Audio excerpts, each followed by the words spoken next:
The Legend of the White Lady of Otjikoto. In the vast and beautiful land of Nambia, there lies a lake called Otjikoto.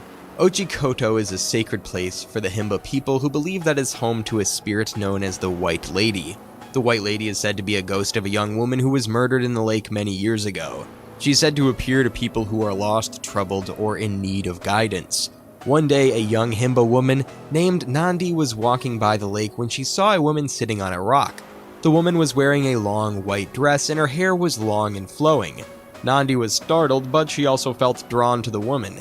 She approached the woman and asked her who she was. "I am the White Lady," the woman said. "I am here to help you." Nandi told the White Lady about her problems. She was worried about her future and she didn't know what to do with her life. The White Lady listened patiently. When Nandi was finished, she spoke. "You are a kind and compassionate young woman," the White Lady said. "You have a bright future ahead of you. You just need to believe in yourself." Nandi was comforted by the White Lady's words. She felt a sense of peace and hope that she had never felt before. "Thank you," Nandi said. "I will never forget your words." The White Lady smiled. "You are welcome," she said. "Now, go and live your life to the fullest." Nandi turned and walked away, feeling renewed and inspired. She knew that she would never forget her encounter with the White Lady. The White Lady is said to have appeared to many people over the years. She's helped people find their way, solve problems, and live better lives.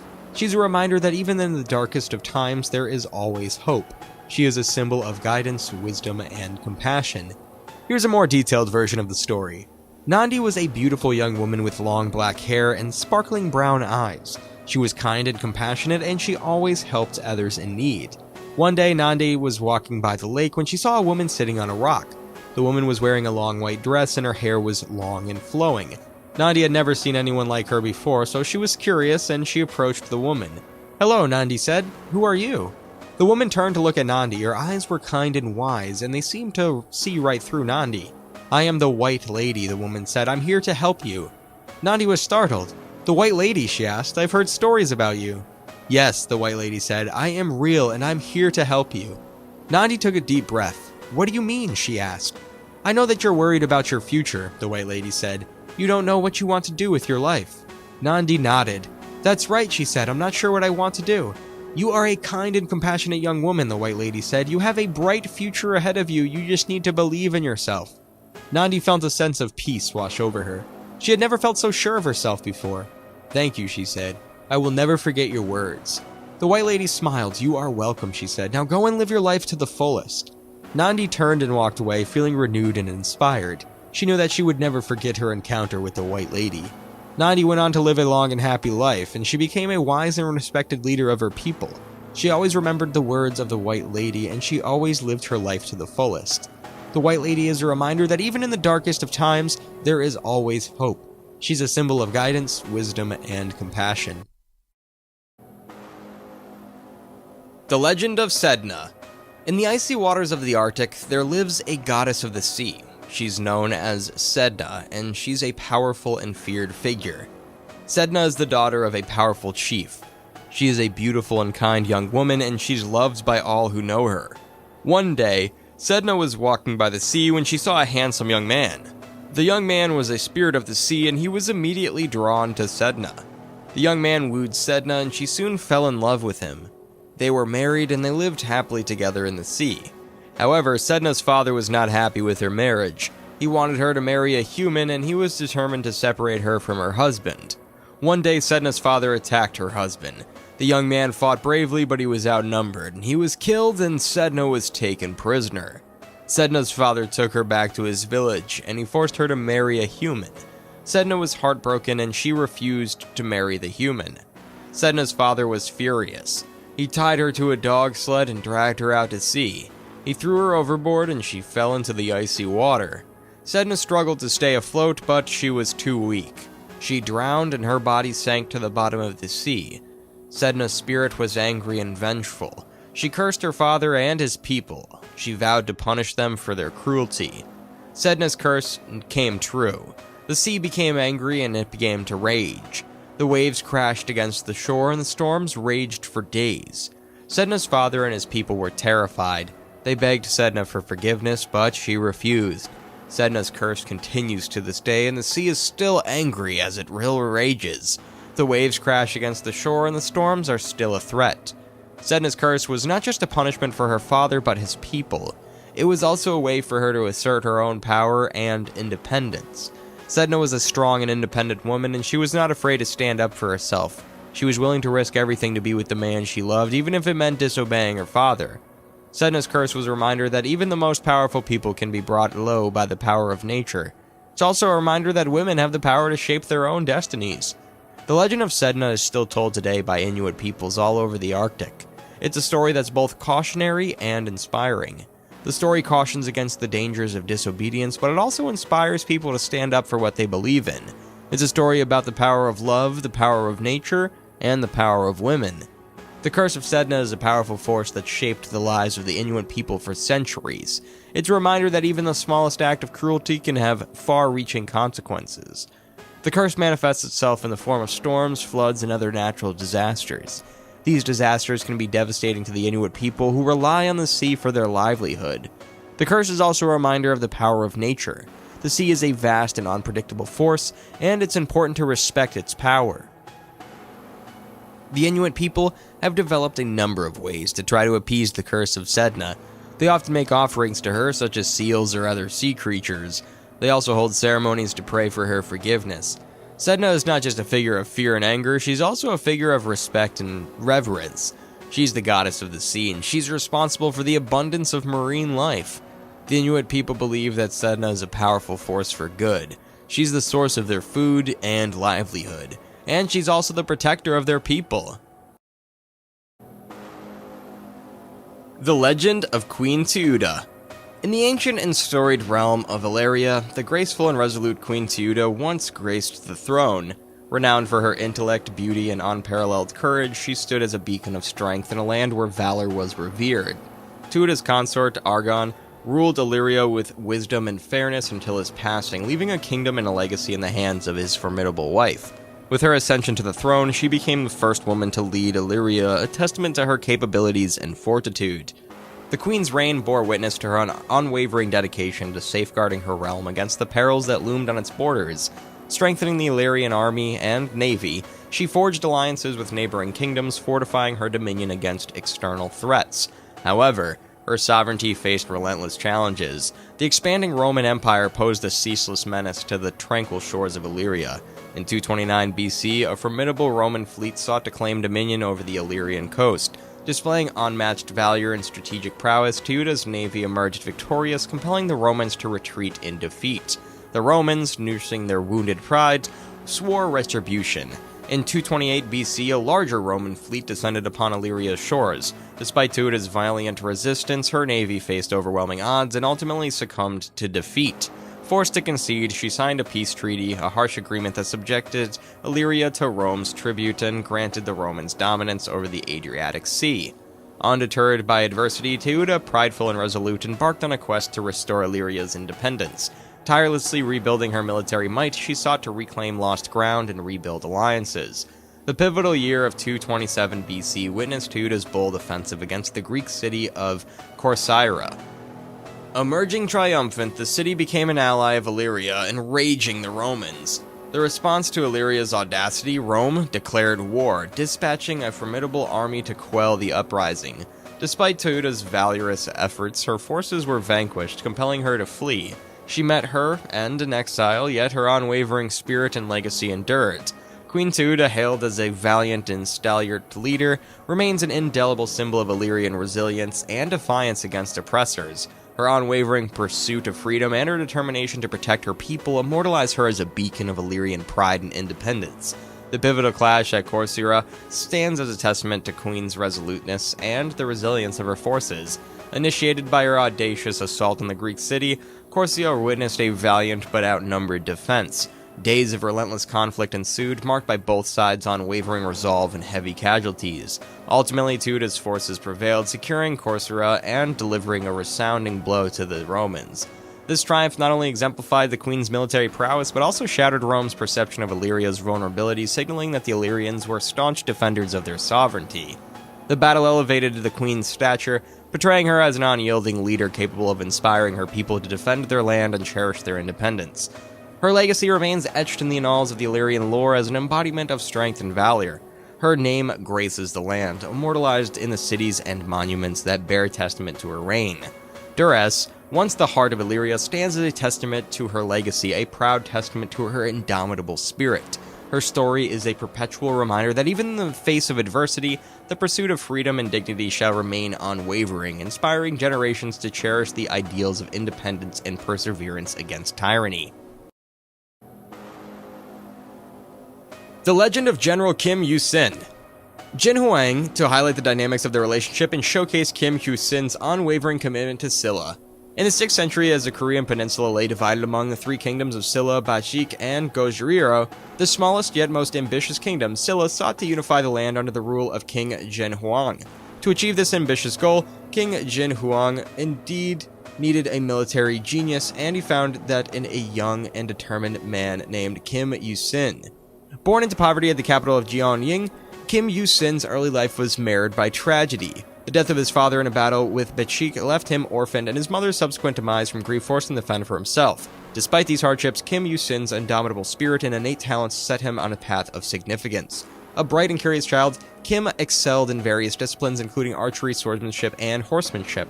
Recognizing his potential, he joined the Silian army, where his rise to the ranks was swift and marked by exceptional bravery and strategic acumen. The turning point in Kim's journey came in 1554 when he led the Silian army to victory over Bashik in the Battle of Gwansan. This triumph signaled the beginning of Bashik's decline and Silla's ascendance.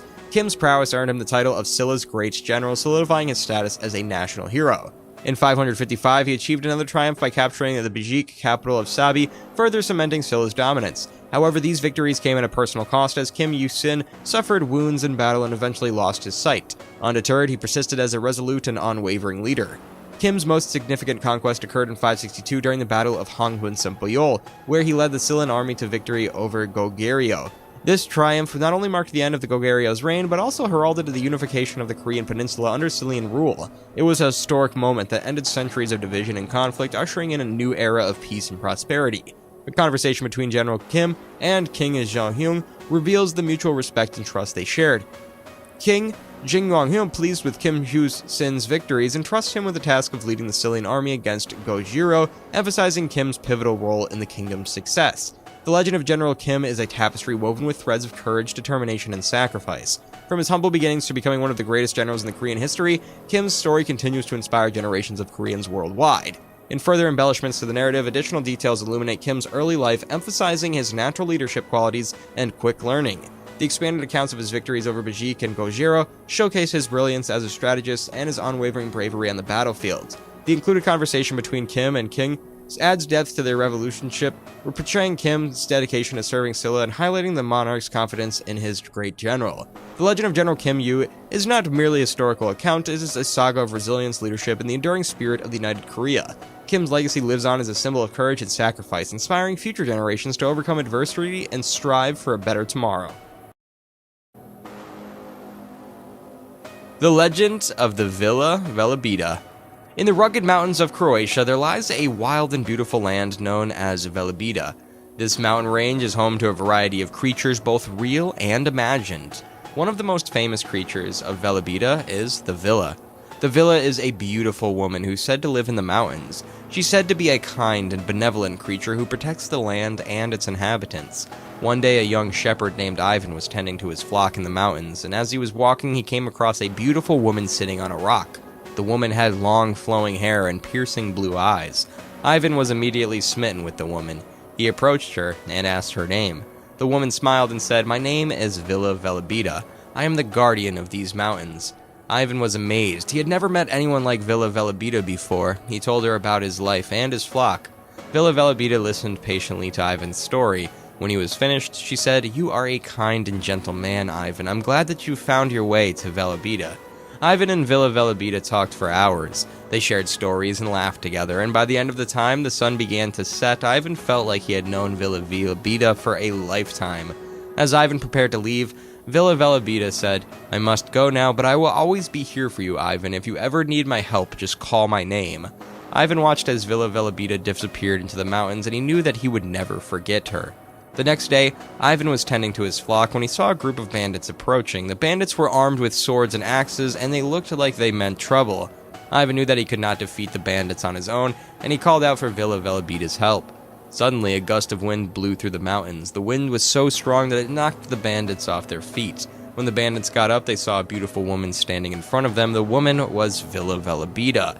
Villa Velabita spoke to the bandits in a voice that was both strong and gentle. She told them that they were not welcome in Velabita, and she also told them that they should leave immediately.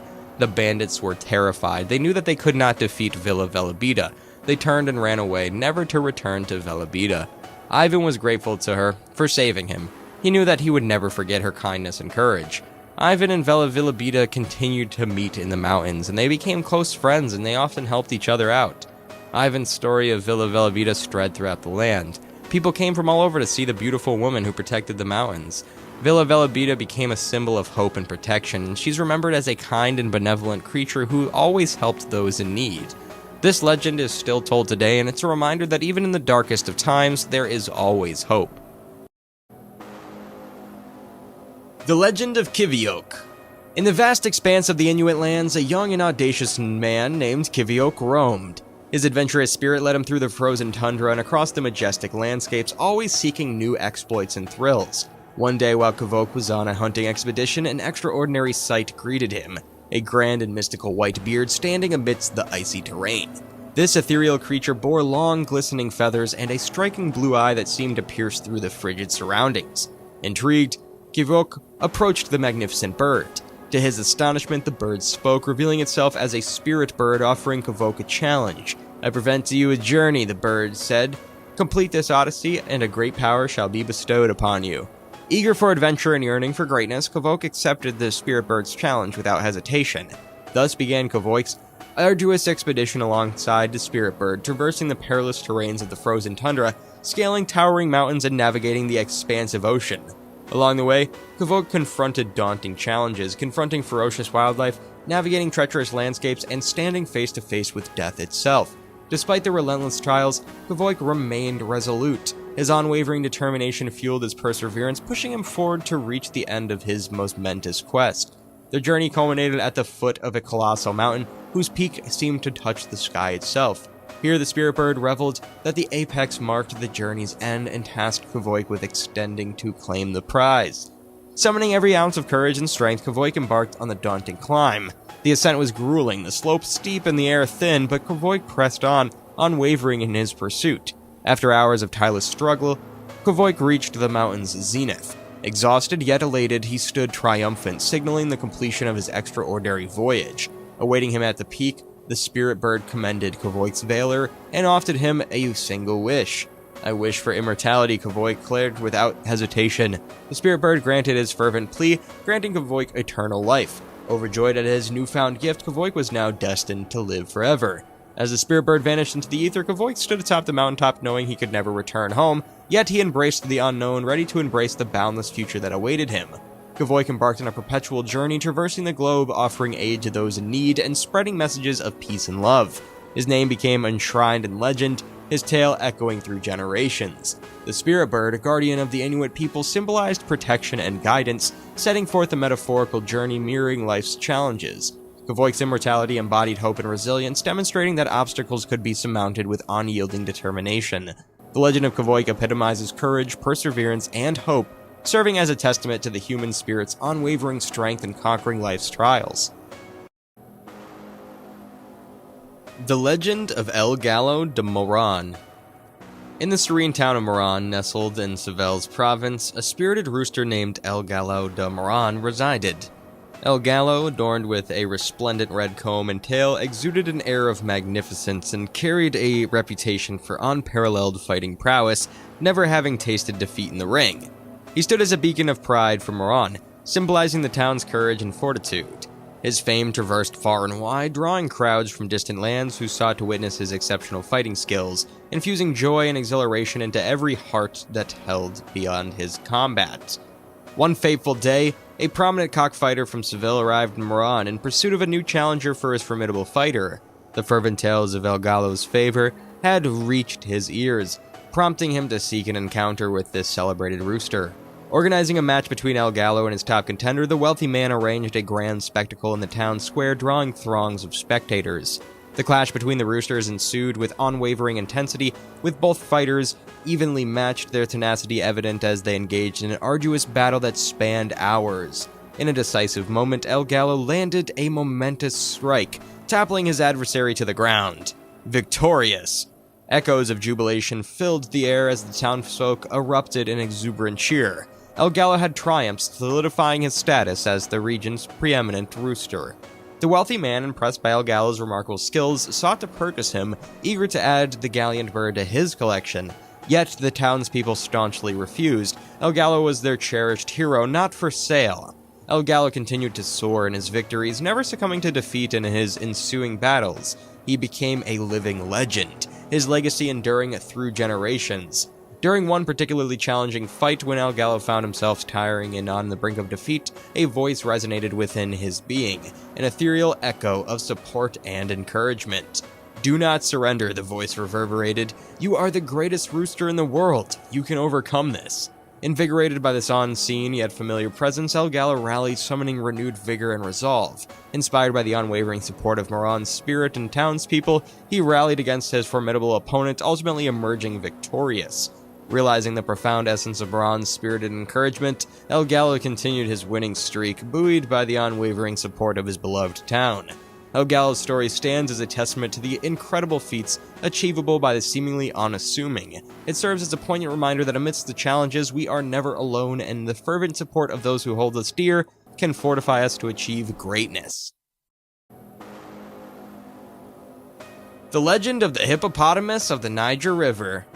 In the heart of ancient Mali, nestled along the Niger River, resided a remarkable creature named Awa, an extraordinary hippopotamus endowed with magical foresight.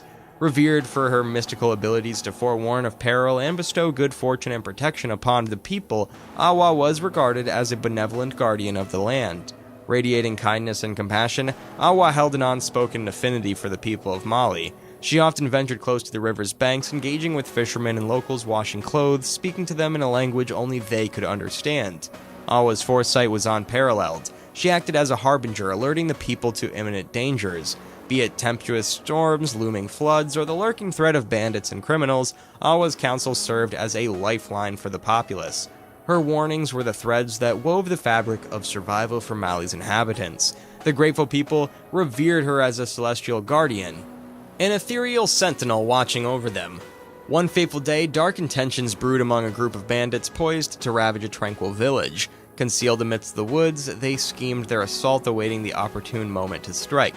Awa, perceptive as ever, discerned the malevolent designs of the bandits. Fueled by her deep-rooted desire to protect the innocent, she swiftly swam to the village, sounding the alarm. Informed by Awa's warning, the villagers rallied, fortifying themselves against the impending threat. Armed and resolute, they stood steadfast in defense of their home.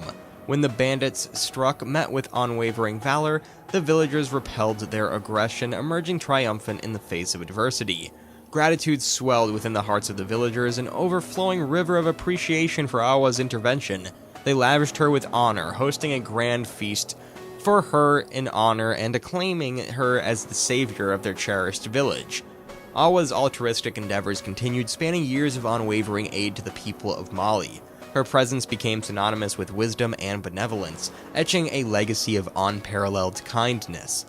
Delve deeper into the tale of Awa and Baba, the humble fisherman. In the riverside village, Baba, a humble fisherman, toiled away, tethered to the ebbs and flows of the Niger River. Baba was known for his benevolence and hard work, a loving soul devoted to his kin. One serene day, while Baba cast his nets into the tranquil waters, Awa gracefully approached him. Towering and majestic, Awa exuded an aura of mystique that intrigued Baba. Awa, in a gentle yet authoritative voice, conveyed a prophetic message to Baba. "Baba, heed my words, for danger lurks ahead." Baba, taken aback, queried, "What danger do you foresee?" "A tempest of great magnitude approaches, bringing torrents that will inundate the land," Awa forewarned. Baba, griped by worry, implored, "What must I do?" "Take your family and seek refuge in the hills, for there you will find safety," Awa advised. Grateful for her counsel, Baba swiftly gathered his family and belongings, seeking sanctuary in the hills as the tempest looms on the horizon. True to Awa's premonition, the tempest raged with ferocity, unleashing its wrath upon the land, causing widespread devastation. Yet Baba's village remained unscathed, sheltered by the wisdom of Awa's foresight. In the aftermath, gratitude brimmed in Baba's heart, a profound appreciation for Awa's benevolence, safeguarding his family from the impending disaster. Awa's legacy endures, a testament to her boundless kindness and foresight, a tale that resonates through the annals of Mali's folklore, a reminder of the unexpected sources from which kindness and assistance may spring and the importance of gratitude for the aid we receive. The Legend of Maria Makiling. In the heart of the Philippines' lush rainforests, a tale unfolded, weaving a story of a goddess named Maria Makiling. Guardian of the majestic mountain bearing her name, Maria was not only blessed with unparalleled beauty, but also with a kind and benevolent heart, earning her the love and respect of all who knew her. Born to a union between a powerful Dawada, a spirit of nature, and a mortal woman, Maria Makiling inherited the best of both worlds. Her mother's beauty and her father's strength endowed her with a unique blend of grace and power. Quickly rising to prominence, she became renowned for her wisdom, compassion, and an innate ability to assist those in need. The rainforest, with its vibrant ecosystem, held a special place in Maria Makiling's heart. As its guardian, she dedicated herself to protecting the flora and fauna, ensuring that the forest remained a safe and thriving haven for all its inhabitants. Maria's generosity knew no bounds. She was always ready to extend a helping hand to those who sought her aid. One day, as fate would have it, a humble farmer traversed the forest and stumbled upon a group of bandits accosting a hapless merchant. Realizing his inability to confront the marauders alone, the farmer turned to prayer, seeking the divine intervention of Maria Makiling. Responding to the farmer's plea, Maria materialized before him, a beacon of radiant benevolence. With a wave of her magical hand, she swiftly thwarted the bandits and rescued the beleaguered merchant. Gratitude filled the farmer's heart, and though the merchant insisted on offering a reward, the farmer, true to his humble nature, declined. He expressed his deep thanks to Maria Makiling for her unwavering kindness. Maria continued her mission to assist those in need, earning the adoration of the rainforest's denizens. Her legend grew, and she remained a beloved guardian for many years. A conversation transpired between Maria Makiling and the grateful farmer. "Thank you, Maria, you saved my life." "It was my pleasure," she said. "I'm always happy to help those in need. I'm just a poor farmer, but I'd like to give you something in return for your help." "You do not need to give me anything," she said. "I'm just glad that I could help." "But I must give you something," he said. "Please accept this small gift." Maria Makiling smiled, graciously accepting the farmer's humble offering, a necklace made of simple beads, a token of heartfelt appreciation. Maria said, "Thank you," she said, "and I will treasure this gift always." The farmer, his heart warmed by Maria Makiling's benevolence, knew that this encounter would forever remain etched in his memory. The legend of Maria echoes across time as a tale as old as love, compassion, and kindness. Its roots run deep, continuing to inspire people worldwide with its timeless message. The narrative delves into Maria's mystical powers, illustrating how she used her magic to safeguard the rainforest and its inhabitants. The encounter with the farmer is enriched, emphasizing the profound impact of Maria's compassion on the farmer's heart. The extended dialogue between Maria and the farmer highlights the depths of their gratitude and mutual respect. In essence, the legend celebrates the transformative power of love, compassion, and the indomitable human spirit. Maria Makiling, a paragon of kindness, stands as a timeless role model, inspiring all those who hear her story. Further reflections on the legend reveal its enduring relevance. It serves as a poignant reminder that love, compassion, and kindness are forces capable of shaping and transforming the world. Maria's exemplary nature elevates her to a symbol of hope and inspiration for people from all walks of life. The legend of Maria, a tapestry woven with threads of benevolence, continues to captivate hearts and minds, transcending cultural boundaries and resonating across generations. The Legend of Himba. In the dry, arid regions of Namibia, there lives a proud and independent people with a rich culture and history.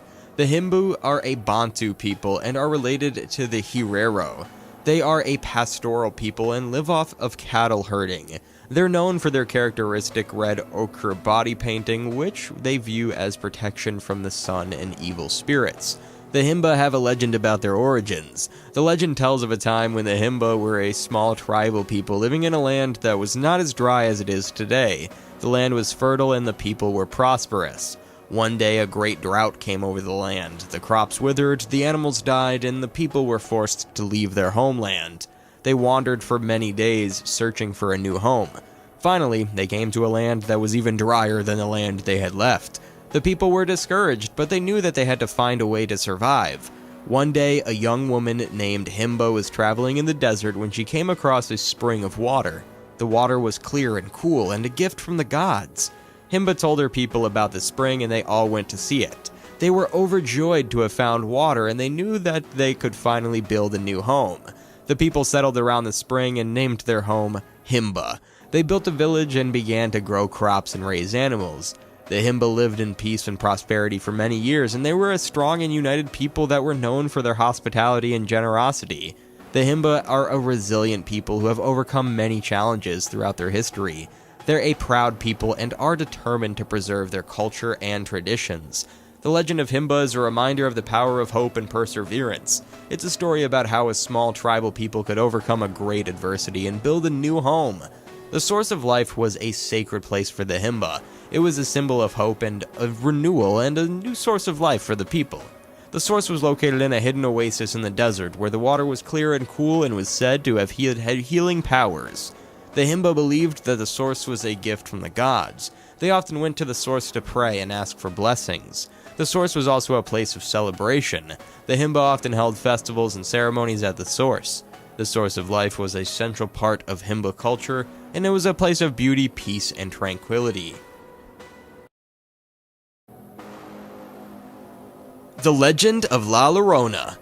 In the heart of Mexico, where the moon casts an ethereal glow upon the winding rivers and the ancient trees whisper secrets to the wind, there exists a tale as old as time, a tale of love, loss, and the eternal wail of a mother's anguish. They call her La Llorona, the weeping woman, a spectral figure drenched in sorrow, forever searching for her lost children. Once upon a time, in a quaint village nestled amidst the lush greenery, there lived a woman named Maria, whose beauty rivaled the blossoms that adored the countryside. With her heart brimming with kindness and her soul touched by empathy, Maria was beloved by all who knew her. Fate intertwined her destiny with Juan, a man as handsome as he was wealthy. Yet beneath his charming exterior lay a darkness that Maria was too innocent to perceive. Juan's true nature was revealed as he subjected Maria to a life of torment and abuse, his harsh words and cruel actions shattering her spirit. Despite the pain he inflicted, Maria never lost sight of her maternal love for her two precious children, Juanito and Maria, their laughter like a symphony that filled her heart with joy. These innocent souls were her solace, her lifeline in the sea of despair that engulfed her. Then fate intervened once more, presenting Maria with a ray of hope in the form of Antonio, a man whose gentle spirit and warm gaze mirrored the love she had long craved. Antonio saw beyond the shadows that haunted Maria, recognizing the goodness that still resided within her wounded heart. Their love blossomed like a secret bloom, a sanctuary from the torment that Maria endured at the hands of Juan. But their happiness was fleeting, for Juan's jealousy knew no bounds. When he discovered their secret love, he exploded in rage, threatening to destroy Maria and her children if he dared to leave them. Driven by fear and desperation, Maria made a tragic decision, a choice that would forever alter the course of her life. In the depths of the night, she fled with her children, seeking refuge from Juan's wrath. As they raced through the moonlit forest, they stumbled upon a river, its dark waters beckoning like a siren's song. Overwhelmed by fear and convinced that Juan would hunt her down, Maria made a horrific decision.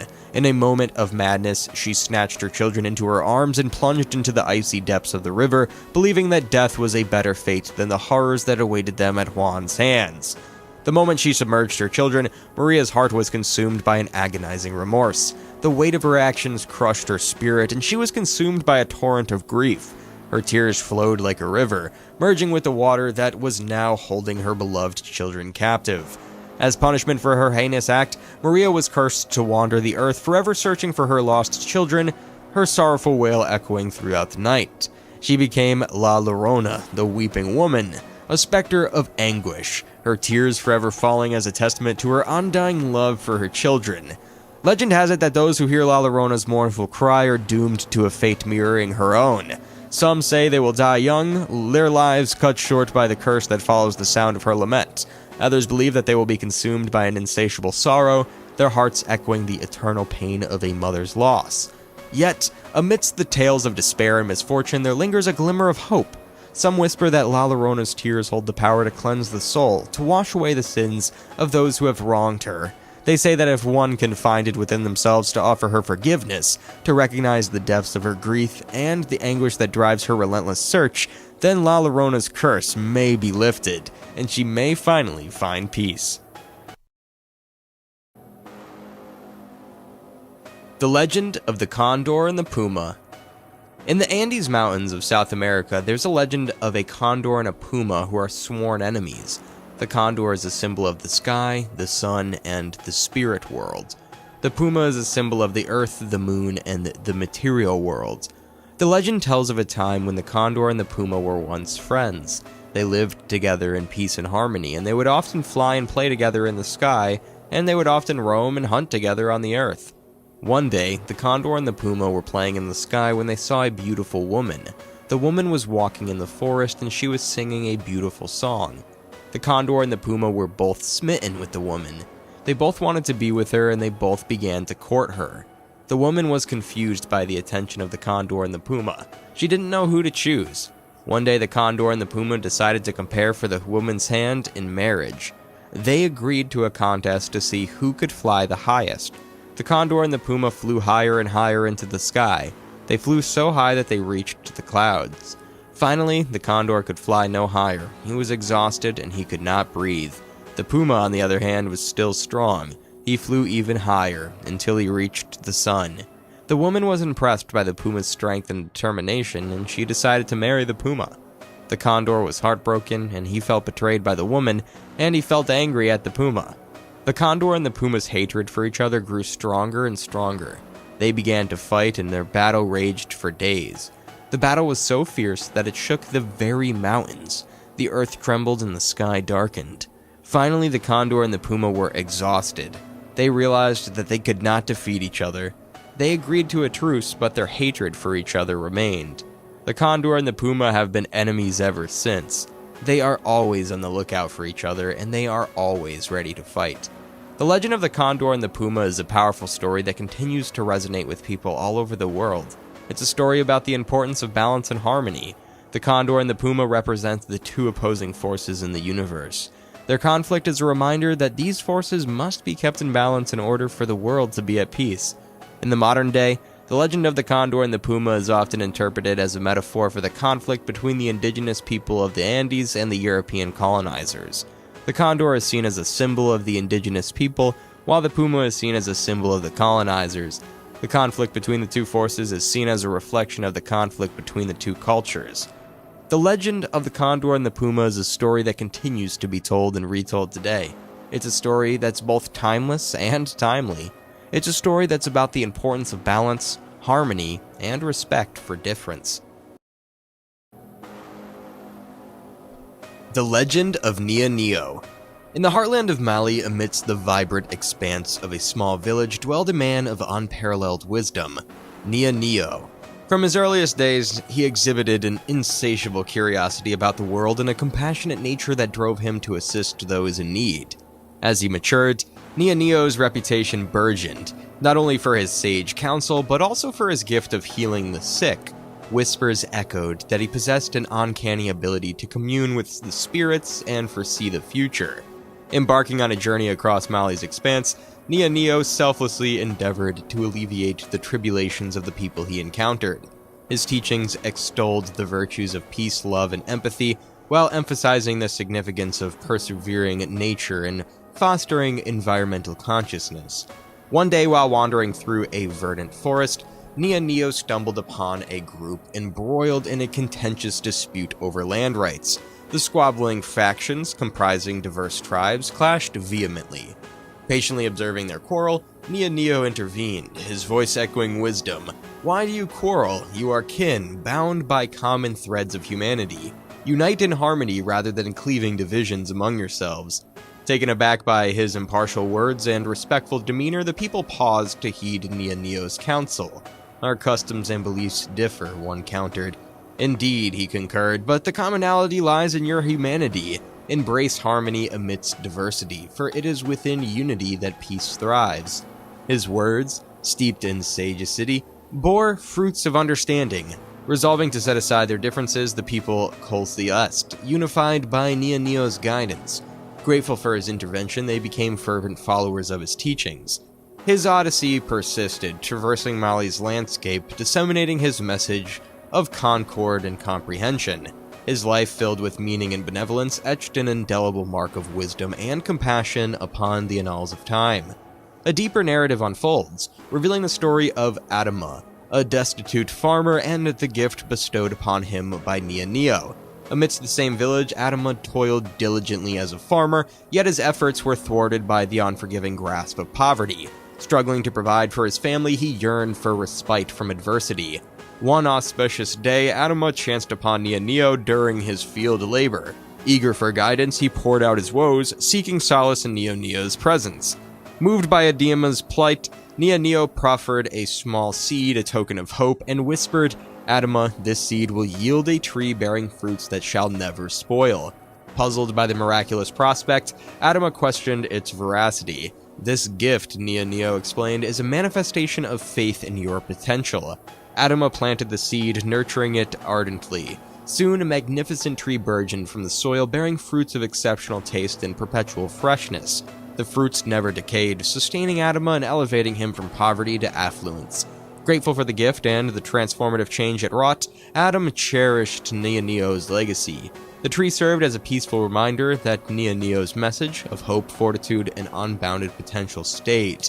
Neo's revered legacy remains, immortalized as a paragon of sagacity and compassion. His narrative resonates, a testament to the profound impact of empathy and the remarkable transformations ordinary acts of kindness can catalyze in the world. The Legend of Malacus and Maganda. In the primordial epoch, a cosmic void enveloped the universe, shrouded in darkness and chaos. A boundless emptiness stretched across the cosmic canvas, devoid of life and form. Through the eons, the universe lay dormant in this abyss until a celestial radiance emerged, a manifestation of the spirit of creation. This luminous force embarked upon the task of sculpting the formless void into a world of wonders. The spirit crafted the celestial bodies, the sun, the moon, and the stars, and shaped the landscapes, forming majestic mountains, vast oceans, and lush forests. Amidst this symphony, the first humans, Malacus and Maganda, came into existence, born from the sacred essence of the bamboo shoot. As the bamboo split open, a vision of beauty unfolded. Maganda, a woman of unparalleled grace. Simultaneously from the opposite end of the bamboo emerged Malacus, a man of formidable strength. Thus, Malacus and Maganda, the progenitors of humanity, were bestowed with the responsibility of populating the nascent world and tending to its well-being. United in purpose, Malacus and Maganda toiled harmoniously, constructing a home and nurturing a burgeoning family. Their benevolence extended beyond their kin, for they were known for their kindness and generosity, always ready to aid those in need. One fateful day, as the couple traversed the verdant forest, they encountered a wary group of travelers who had lost their way. These wanderers hailed from distant lands, fatigued and famished from their arduous journey. Touched by compassion, Malacus and Maganda welcomed them into their abode, offering sustenance, respite, and shelter. Grateful for the couple's benevolence, the lost souls vowed eternal gratitude, sealing a bond that transcended borders and cultures. Embraced by the forest, Malacus and Maganda thrived as wise and just rulers, revered by their people. Their reign symbolized hope and prosperity, contributing to the creation of a better world for all inhabitants. In an intimate exchange between the divine couple, Malacus, Maganda, "I am overjoyed that our paths crossed. You are the epitome of beauty and kindness. And you, Malacus, embody strength and handsomeness. I am grateful for our union. I love you, Maganda. And I love you, Malacus." Sealed with a tender kiss, their commitment echoed through the ages, a testament to the enduring love they shared. The legend of Malacus and Maganda echoes through the corridors of time, resonating as a narrative of love, hope, and the transformative power of creation. It transcends cultural boundaries, captivating the hearts of people across the globe.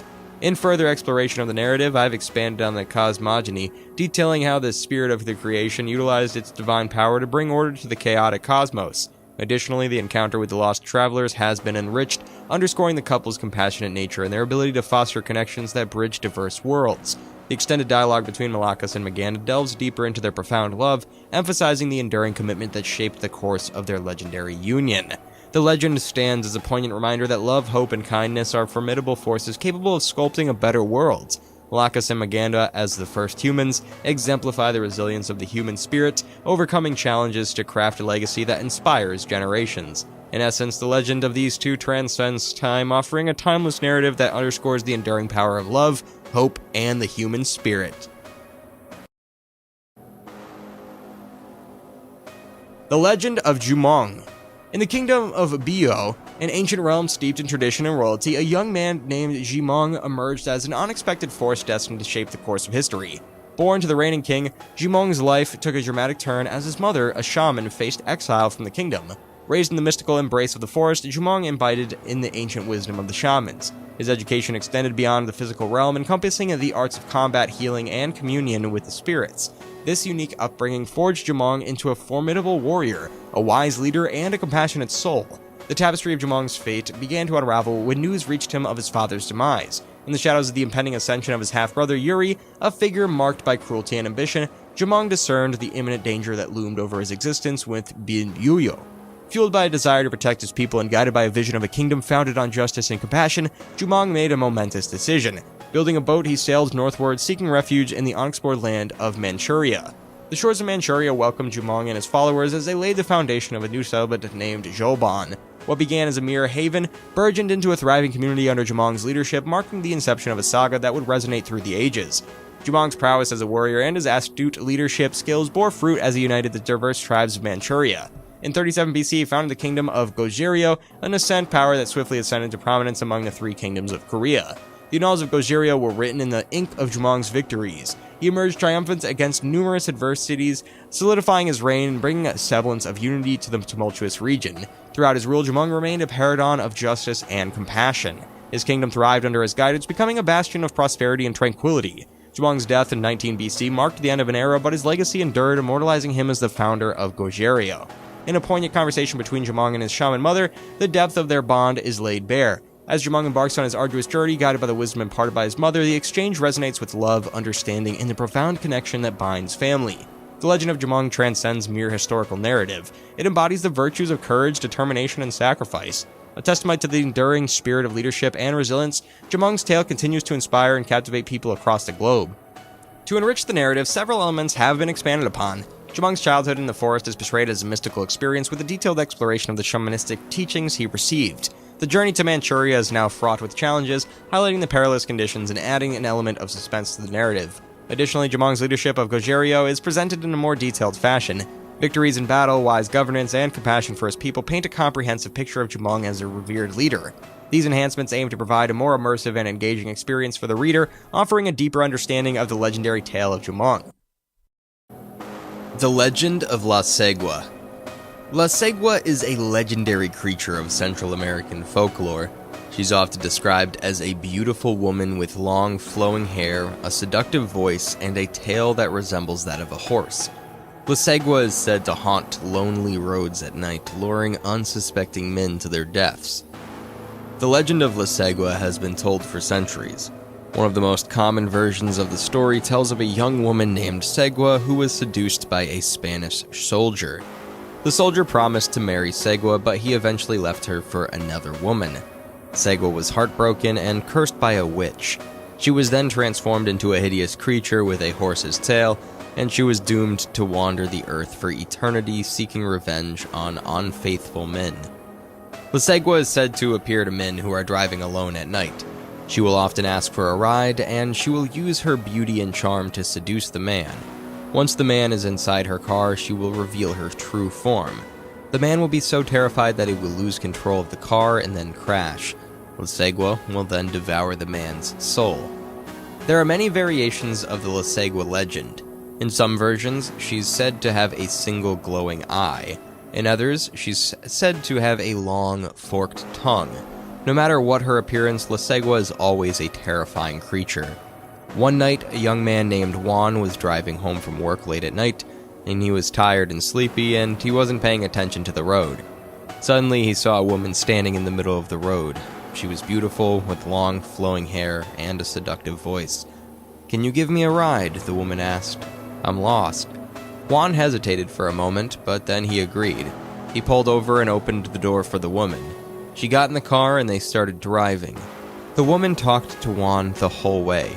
She told him about her life and she made him laugh. Juan was completely smitten with her. When they arrived at the woman's destination, she turned to Juan and said, "Thank you for the ride. I had a wonderful time." "I did too," Juan said. "I'd like to see you again sometime."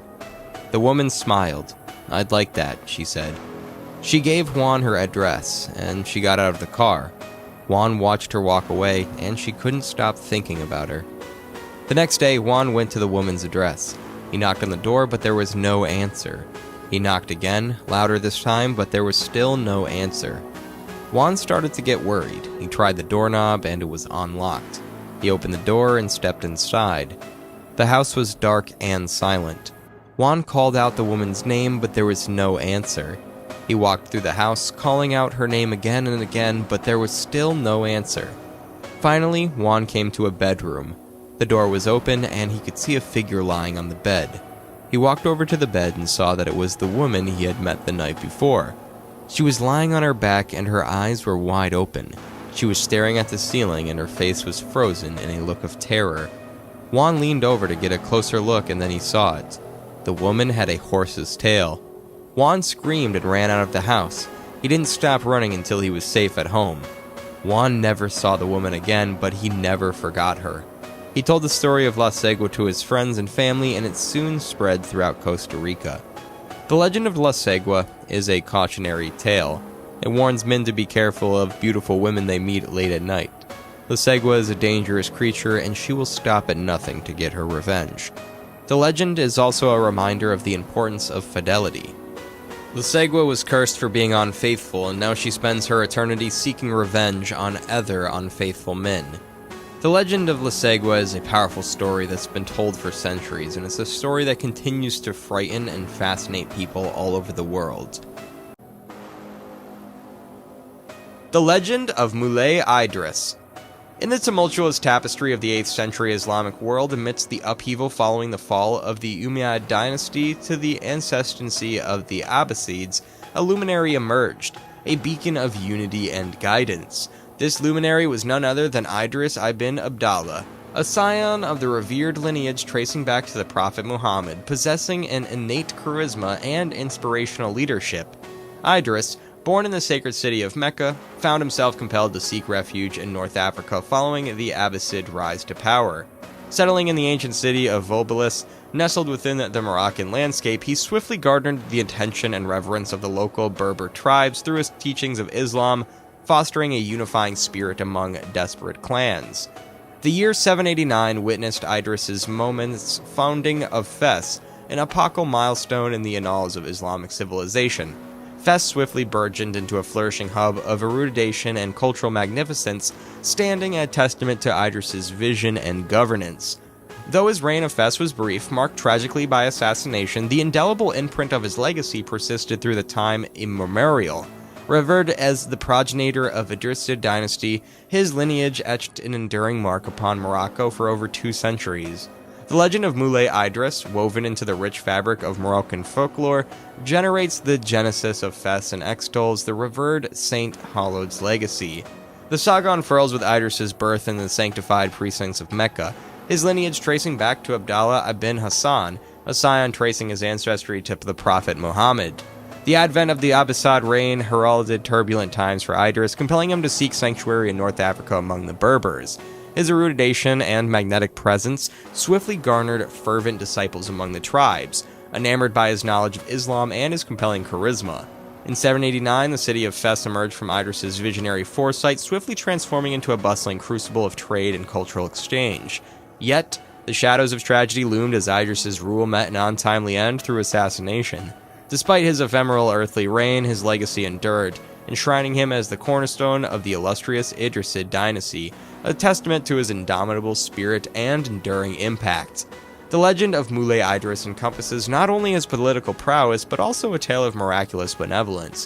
One fateful day, amidst the vast expanse of the desert, Idriss encountered weary and parched travelers lost in the barren terrain. Moved by compassion, he wielded his mystical powers, conjuring forth a spring of life-giving water. The travelers, rejuvenated and grateful, christened the miraculous spring as the Spring of Idriss, a revered pilgrimage site believed to possess healing properties to this day.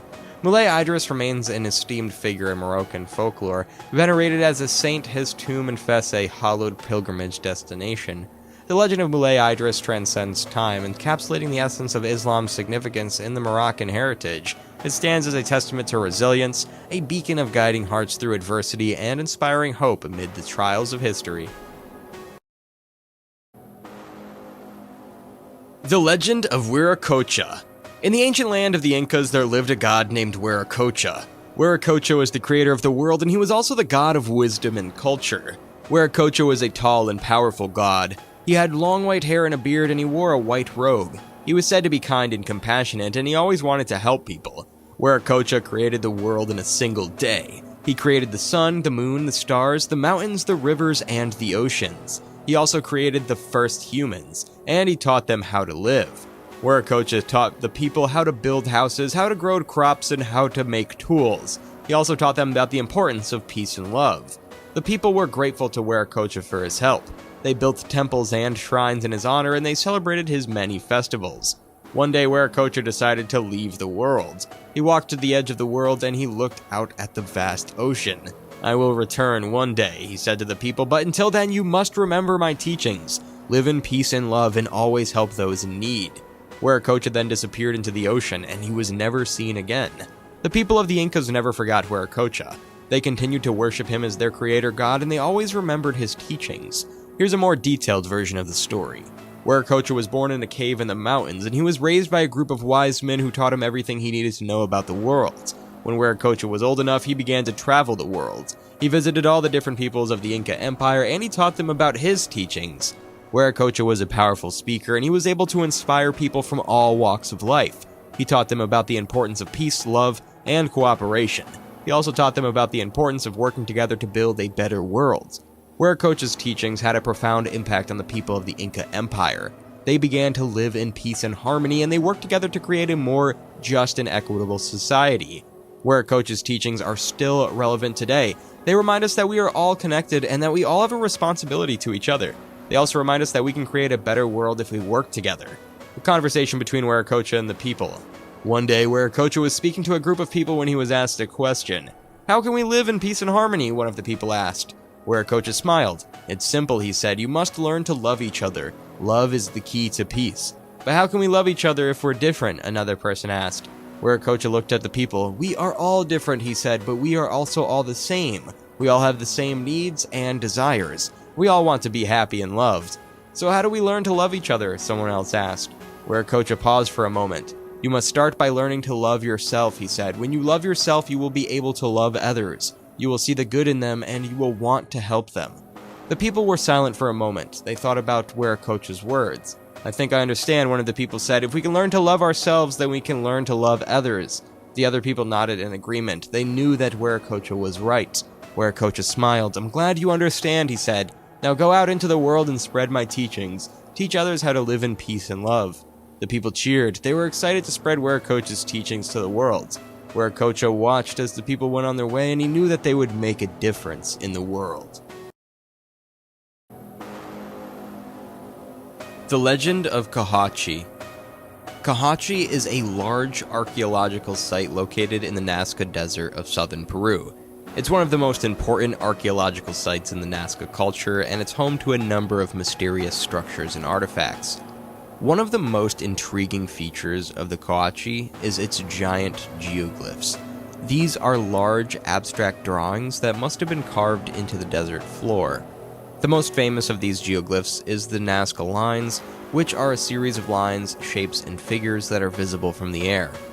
The Nazca people are believed to have created geoglyphs for religious or ceremonial purposes. However, their exact meaning is still unknown. Another mysterious feature of the Cahuachi is its giant pyramids. These pyramids are made of adobe bricks, and they're some of the largest pyramids in the Americas. The pyramids are believed to have been used for religious or astronomical purposes. The Legend of Cahuachi tells the story of a young woman named Cahuachi. Cahuachi was a beautiful and intelligent woman, and she was the daughter of a powerful chief. One day, Cahuachi was walking in the desert when she came across a group of strange men. The men were tall and pale, and they had long, flowing hair. Cahuachi had never seen anyone like them before. The men told Cahuachi that they were from another world, and they said they had come to Earth to learn about the Nazca culture. Cahuachi was fascinated by the men and she agreed to help them. She taught them about the Nazca people, their culture, and their religion. The men were grateful to Cahuachi for their help and they promised to reward her. They told her that they would give her the power to create anything she wanted. Cahuachi was overjoyed. She'd always dreamed of being able to create something beautiful. The men gave Cahuachi a special stone. They told her that the stone would allow her to create anything she wanted. Cahuachi took the stone and went back to the Nazca desert. She began to use her new power to create beautiful things. She created giant pyramids, temples, and palaces, and she also created the Nazca lines. The Nazca people were amazed by Cahuachi's creations. They believed that she was a goddess, and they worshipped her. Cahuachi lived a long and happy life. She used her power to create beauty and wonder in the world. One day, she died, and the Nazca people were heartbroken. They buried her in a tomb at Cahuachi. The legend of Cahuachi is still told today. It's a story about the power of love, creativity, and faith. In the modern day, Cahuachi is still a source of mystery and fascination. Some people believe that the site is haunted by the spirit of Cahuachi. There have been reports of strange lights and sounds there. Some people believe that these are the spirits of the Nazca people, or that they are the spirits of the men who came from another world. Others believe that the legends of the Cahuachi are simply that, legends. They believe that the site is simply a collection of ruins from a long-lost civilization. Whatever the truth may be, it's a place of wonder and mystery. It's a place that continues to capture the imaginations of people all over the world. The Legend of the Black Queen. In the rugged expanse of Croatia's formidable mountains, nestled within the shadows of mystique, there exists a cavern shrouded in enigma, the dwelling of a legendary figure, the Black Queen, whispered to have traversed centuries in her ethereal existence. For generations, the haunting legend of the Black Queen has been passed from lips to ears, casting an aura of mysticism. She's described as a woman of extraordinary beauty and benevolence, harnessing her otherworldly powers to aid those in dire need. One fateful day, amidst these majestic peaks, a young shepherd named Ivan tended his flock, meandering through the mountainous terrain. His wanderings led him to the mouth of the fabled cavern, an irresistible invitation to delve into its mysteries. Venturing deeper into the cavern's recesses, Ivan encountered a vast chamber adorned with a singular throne. Seated regally upon it was a woman of striking allure, a slender figure draped in garments of darkest hue, her illustrious locks cascading around her. Her eyes, a mesmerizing deep indigo blue, held an uncanny depth. Ivan stood transfixed, his gaze fixed upon the woman. With a serene smile, the woman addressed him. "Welcome, Ivan. I've anticipated your arrival." Puzzled, Ivan stammered, How do you know my name?" Her smile deepened, enigmatic yet reassuring. "I am privy to many things," she replied. "I know of your gentle spirit and your noble heart."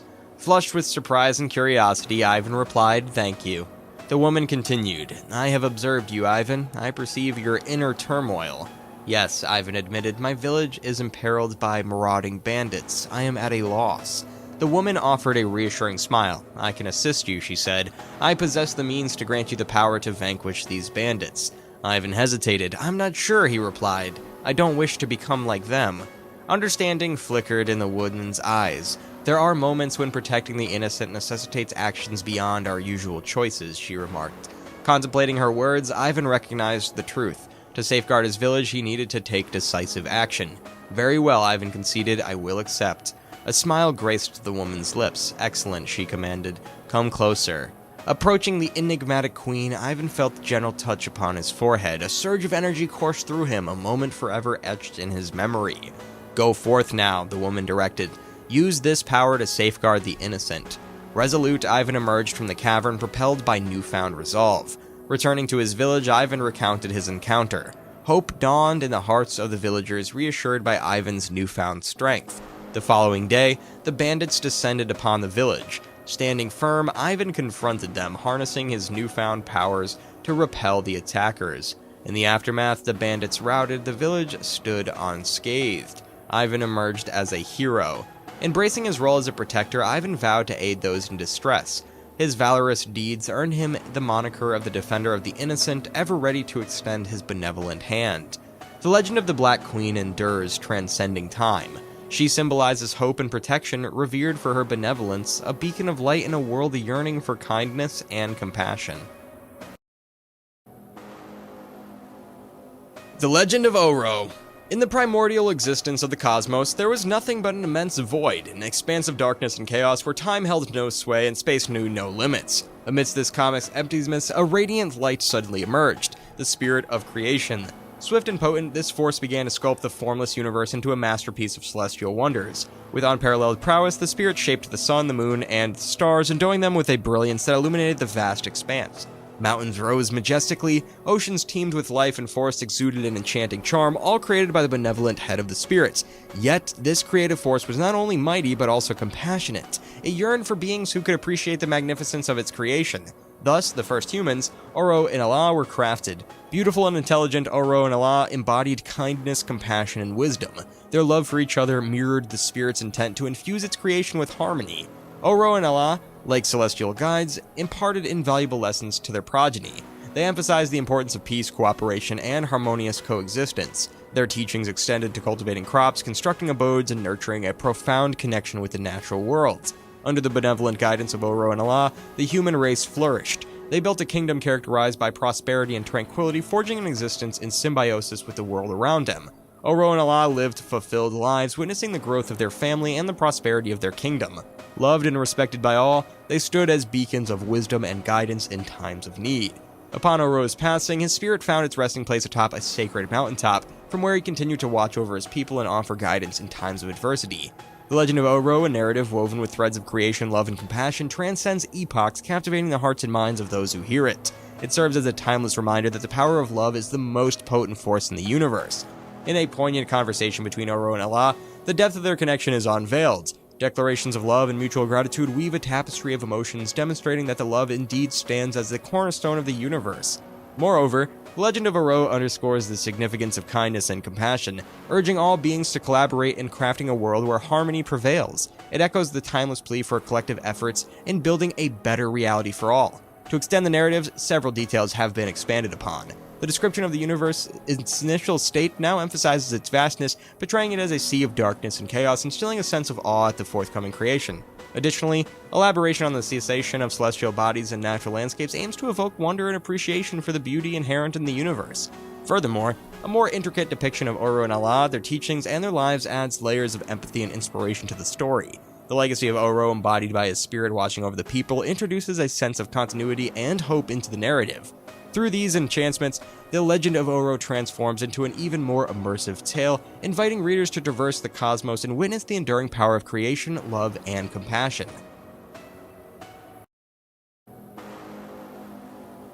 The Legend of Mount Etna. In the cerulean expanse of the Mediterranean Sea, cradled by the embrace of azure waters and sun-kissed shores, lies the enchanting island of Sicily, a land captivating in beauty and enduring myths.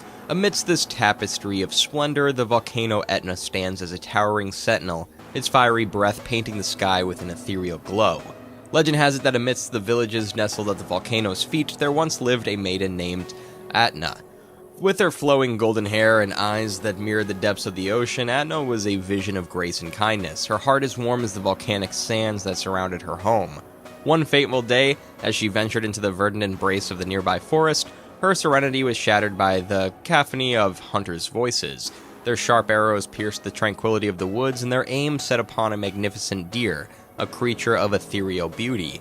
Etna's heart swelled with compassion, her spirit aflame with the desire to protect the innocent creature. With a courage that matched her kindness, she approached the hunters, her voice laced with a plea for mercy. The hunters, hardened by the trials of their trade, initially scoffed at Etna's plea, their eyes gleaming with the predatory hunger that lurked within them. But Etna's wavering determination and the purity of their intentions touched their hardened hearts, stirring a flicker of humanity within their souls. Moved by Etna's genuine concern, the hunters reluctantly agreed to spare the deer's life, their respect for her unwavering spirit growing by the moment. As the hunters departed, the deer, sensing her immense compassion, approached her, its large sulphur eyes filled with gratitude. In a voice as soft as the rustling leaves, the deer spoke, offering Etna a gift of immense power in return for her act of kindness. With a touch of its velvety nose to Etna's forehead, the deer bestowed upon her the ability to command the fiery essence of Mount Etna itself. Etna, overwhelmed by this extraordinary gift, felt a surge of power course through her veins, a power that would forever bind her to the safety of her beloved village. News of Etna's newfound power spread like wildfire throughout the village, igniting a spark of joy and hope in the hearts of its inhabitants. They celebrated their guardian, their protector, the woman who would conjure the fiery wrath of the volcano to safeguard their homes and loved ones. As fate would have it, a group of ruthless raiders driven by greed and a thirst for conquest descended upon the unsuspecting village. Their eyes glinting with malice, they sought to plunder and destroy, their hearts devoid of compassion. Etna, sensing the impending danger, stood resolutely before the village gates, her eyes blazing with determination. With a raised hand, she commanded the fiery essence of Mount Etna, and a wall of incandescent flames erupted from the ground, forming an impenetrable barrier between the village and the marauding raiders. The raiders, paralyzed by fear, were forced to retreat, their plans of destruction thwarted by the Guardian of Sicily. The villagers, their hearts overflowing with gratitude, hailed Etna as their savior, their protector, and their beloved goddess. From that day forward, Etna lived a life of unwavering devotion to her village and to the protection of the innocent. She became a symbol of hope and resilience, a beacon of strength amidst the challenges of life. Her legend echoed through the ages, a testament to the power of compassion and the unwavering spirit of a guardian. And so, Etna, the Guardian of Sicily, stood as a testament to the enduring power of kindness and the unwavering spirit of a protector. Her legend lives on, a reminder that even in the face of adversity, the flame of compassion can never be extinguished.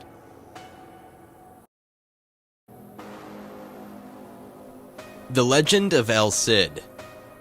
In the tumultuous heart of medieval Spain, where the clash of swords echoed through verdant valleys and the roar of battle cries shook the very foundations of the land, there emerged a figure of unparalleled valor and unwavering loyalty, a man destined to be etched into the annals of history as the epitome of chivalric virtue. Rodrigo Diaz de Vivar, better known as El Cid Campeador. Born into the humble town of Vivar in 1043, young Rodrigo was no ordinary child. His spirit, as fiery as his fiery red hair, was ablaze with an insatiable thirst for adventure and a yearning for glory that was coursing through his veins like a mighty river. From a tender age, he displayed an innate aptitude for swordsmanship and horsemanship, his skills honed through relentless training and an unwavering passion for martial arts. As a young man, Rodrigo's prowess caught to the discerning eye of King Ferdinand I of Leon, a monarch who recognized the raw potential that lay within this spirited warrior. In a ceremony that marked the beginning of a remarkable journey, King Ferdinand bestowed upon Rodrigo the esteemed title of knighthood, a title that would forever intertwine his name with the saga of medieval Spain. Under King Ferdinand's command, Rodrigo bravely faced the formidable Moorish invaders who sought to conquer the Iberian Peninsula. His strategic brilliance, coupled with his unwavering courage and unwavering loyalty, made him a legend among his fellow knights, earning him the well-deserved nickname Campeador, meaning champion. When King Ferdinand passed away in 1065, leaving his throne to his daughter, Queen Eurasia, a formidable and independent woman, she recognized the exceptional leadership qualities within Rodrigo. Recognizing his potential to lead the Christian army to victory against the Moorish invaders, she appointed him as her commander-in-chief. Under Rodrigo's guidance, the Christian forces achieved remarkable victories against the Moors, reclaiming lost territories and strengthening their position in the Iberian Peninsula. One of El Cid's most celebrated triumphs occurred in 1094 at the Battle of Vallecina. Facing a vastly superior Moorish army, outnumbering and outgunning his forces, El Cid demonstrated his strategic genius and unwavering determination. By employing cunning tactics and inspiring his troops with his unwavering resolve, El Cid led his outnumbered army to a decisive victory, securing Valencia for the Christian cause. This remarkable achievement cemented his reputation as a military strategist of unparalleled brilliance and a hero of unparalleled valor. However, El Cid's path to glory was not without its challenges. Political intrigue and personal rivalries often threatened his position, culminating in his exile from Spain in 1801 following Queen Eurasia's marriage to King Alfonso I of Aragon. Undeterred by this adversity, El Cid found refuge in the Moorish kingdom of Valencia. There, he continued to prove his prowess, conquering the city and establishing himself as its ruler. With wisdom and justice as his guiding principles, El Cid transformed Valencia into a prosperous and thriving center of trade, earning the respect and admiration of both Muslims and Christians alike. In 1086, the Moorish threat once again loomed large over Spain. King Alfonso I, driven by a desire for redemption and seeking to regain control of Valencia, sought El Cid's aid in defending the kingdom. Ever loyal to his homeland, El Cid returned to Spain and led the Christian army to a resounding victory at the Battle of Sagregas. This pivotal moment in battle marked a turning point in the Reconquista, the Christian effort to reclaim Spain from the Moors. El Cid's legacy is one of unwavering courage, unwavering loyalty, and unwavering determination. He's remembered as a true embodiment of chivalry, a warrior who fought not only for his own glory, but also for the greater good of his people. His name continues to resonate through the ages, a testament to the power of an individual's spirit to overcome adversity and leave an indelible mark on the world. The Legend of Gunung Tahan. In the heart of the lush jungles of the peninsular Malaysia, there resided a young man named Awang. Awang embodied a rare combination of kindness and strength, gentleness and bravery. Renowned for his adept hunting and tracking skills, he navigated the dense jungle with an innate familiarity.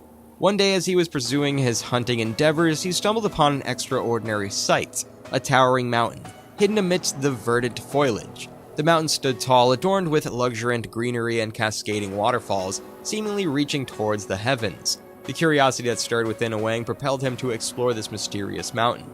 Following a winding path that led him upwards, Awang ascended to the mountain's slopes. With each step, a sense of wonder enveloped him, and the air became cool and crisp. The birds serenaded him with their sweet melodies, creating an enchanting atmosphere that made Awang feel as though he had entered a realm of magic. Upon reaching the summit, Awang beheld a panoramic view that stretched for miles in every direction. Overwhelmed by the breathtaking scenery, he stood in awe, feeling as if he were perched atop the world. As Awang absorbed the beauty around him, a voice resonated. "Welcome to Gunung Tahan," a voice declared. "This is a sacred place." Turning around, Awang discovered a strikingly beautiful woman with flowing hair and piercing blue eyes. "I am the guardian of Gunung Tahan," she revealed. "I've been watching you since you first arrived." Perplexed, Awang questioned, "Who are you?" "I am the guardian of Gunung Tahan," she repeated. "I've been watching you since you first arrived." "Why are you watching me?" Awang inquired. "Because you are special," the woman explained. "You are the one destined to protect Gunung Tahan." Stunned, Awang protested, "Me? But I'm just a hunter." "You are more than just that," she assured. "You have a pure heart and a strong spirit. You are the only one who can keep Gunung Tahan safe from those who would seek to harm it." Overwhelmed by the responsibility bestowed upon him, Awang stammered, "I will do my best." "I know you will," the woman replied with a smile. "Now it's time for you to go, but remember you are always welcome here." With that, she vanished, leaving Awang standing at the summit, contemplating the great responsibility that had been placed upon him. Returning to his village, Awang recounted his encounter with the elders. Intrigued by his tale, they agreed to assist him in safeguarding Gunung Tahan. Together, they erected a humble hut at the mountain's base and spent their days patrolling the jungle, vigilant for any signs of impending danger. In the ensuing years, Awang evolved into a formidable warrior. He confronted various threats to Gunung Tahan, from bandits and poachers to even supernatural entities. Awang's bravery and selflessness earned him the adoration and respect of all who knew him. At the age of 100, Awang peacefully passed away in his sleep, yet his spirit continued to watch over Gunung Tahan. His legacy endured as a tale of heroism and commitment, inspiring generations to come. In a poignant exchange between Awang and the guardian of Gunung Tahan, "Awang, why did you choose to protect Gunung Tahan?" "Woman, because you are the one who is destined to do so. You have a pure heart and a strong spirit, and you are willing to sacrifice yourself for what you believe in." "I'm honored to be chosen," Awang said. "I will do my best to protect Gunung Tahan." "I know you will," the woman said. "Now it's time for you to go, but remember, you are always welcome here." With a smile, Awang departed, fully aware of the weight of his newfound responsibility, yet resolute in his determination to fulfill it. The Legend of Hang Tuah. Once upon a time in the kingdom of Malacca, there lived a young man named Hang Tuah. He was born into a poor family, but he was strong, brave, and intelligent, and he was also a skilled warrior and a loyal friend. One day he was walking through the forest when he came across a group of bandits who were attacking a merchant. He quickly drew his sword and defeated the bandits, saving the merchant's life. The merchant was so grateful that he took him to the palace of the Sultan of Malacca. The Sultan was impressed by Hang Tuah's bravery and skills, and he invited Hang Tuah to join his court, and Hang Tuah quickly rose through the ranks. He became one of the Sultan's most trusted advisors and warriors. Hang Tuah and his four friends, Hang Jabat, Hang Katsuri, Hang Lakur, and Hang Luku, became known as the Five Noble Warriors. They fought many battles together, and they always emerged victorious. One day, the Sultan of Malacca sent Hang Tuah and his friends on a mission to the neighboring kingdom of Siam. The Sultan was concerned that Siam was planning to attack Malacca. Hang Tuah and his friends traveled to Siam to meet with the Siamese king. The Siamese king tried to trick Hang Tuah and his friends, but they were too clever for him. They discovered the Siamese king's plan to attack Malacca, and they returned to Malacca to warn the Sultan. The Sultan was grateful for Hang Tuah and his friends' warning, and he prepared his army for battle, and they defeated the Siamese army. The victory over Siam cemented Hang Tuah's reputation as a hero. He was given the title of Bendahara, which is the highest position in the Malacca government. Hang Tuah continued to serve the Sultan of Malacca faithfully for many years. He fought many battles and protected the kingdom from its enemies. He also helped to expand the kingdom's borders and establish trade relations with other countries. Hang Tuah was a true hero, and his story is still told today in Malaysia. He's a symbol of courage, loyalty, and friendship. Here's a conversation between Hang Tuah and the Sultan of Malacca that took place after the Siamese invasion. Sultan: Hang Tuah, I'm grateful for your bravery and loyalty. You have saved Malacca from a terrible fate. Hang Tuah: it's my honor to serve you, my Sultan. I will always protect Malacca with my life. I know that you will. You are a true hero. Thank you, my Sultan. I'm humbled by your words. The Sultan then turned to his other 4 warriors. Hang Jabat, Hang Katsuri, Hang Lakir, and Hang Liku, I am also grateful for your service. You've all been loyal and brave warriors. The 4 warriors bowed their heads in acknowledgement. Sultan, from this day on you will be all known as the 5 noble warriors. You'll be honored and respected by all of Malacca. The 5 warriors were overjoyed, and they had been given the highest honor that a warrior could receive. The Legend of Hang Tuah is a beloved story of Malaysia. It's a story of courage, loyalty, and friendship. It's a story that continues to inspire people all over the world. The Legend of Makuru. In a land far away, there lived a young woman named Makuru. She was a kind and compassionate soul, and she loved to help others. One day, Makuru was walking through the forest when she came across a group of children who were lost. The children were scared and alone, and they did not know what to do. Makuru took pity on the children. She led them back to her village, where they were welcomed with open arms. The children's parents were overjoyed to see them safe and sound.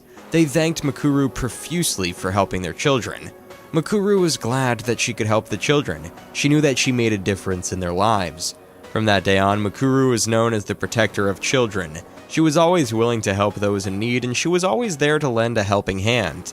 Makuru's kindness and compassion spread throughout the land. People from all over came to her for her help.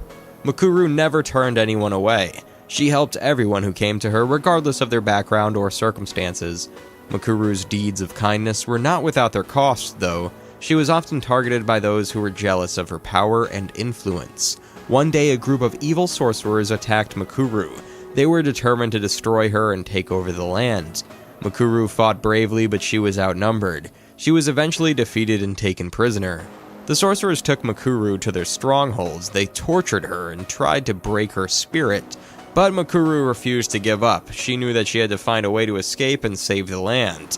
One night, Makuru managed to escape from the stronghold. She was weak and injured, but she was determined to keep fighting. Makuru returned to her village, where she gathered her followers. She led them to the sorcerer's stronghold, where they defeated the evil sorcerers. Makuru was hailed as a hero. She had saved the land from evil and restored peace and order. Makuru ruled the land wisely and justly. She was loved by her people, who called her the mother of the land.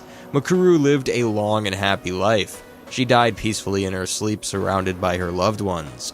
Makuru's legacy lives on to this day. She's remembered as a symbol of hope, kindness, and compassion.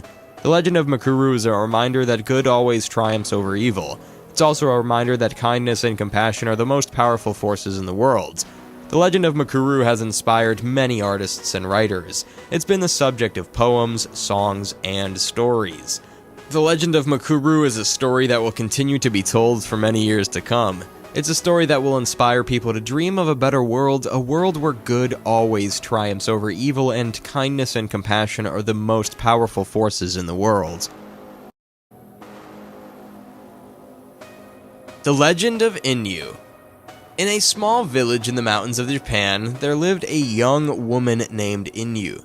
She was a kind and gentle soul, and she loved to spend her days in the forest, surrounded by nature.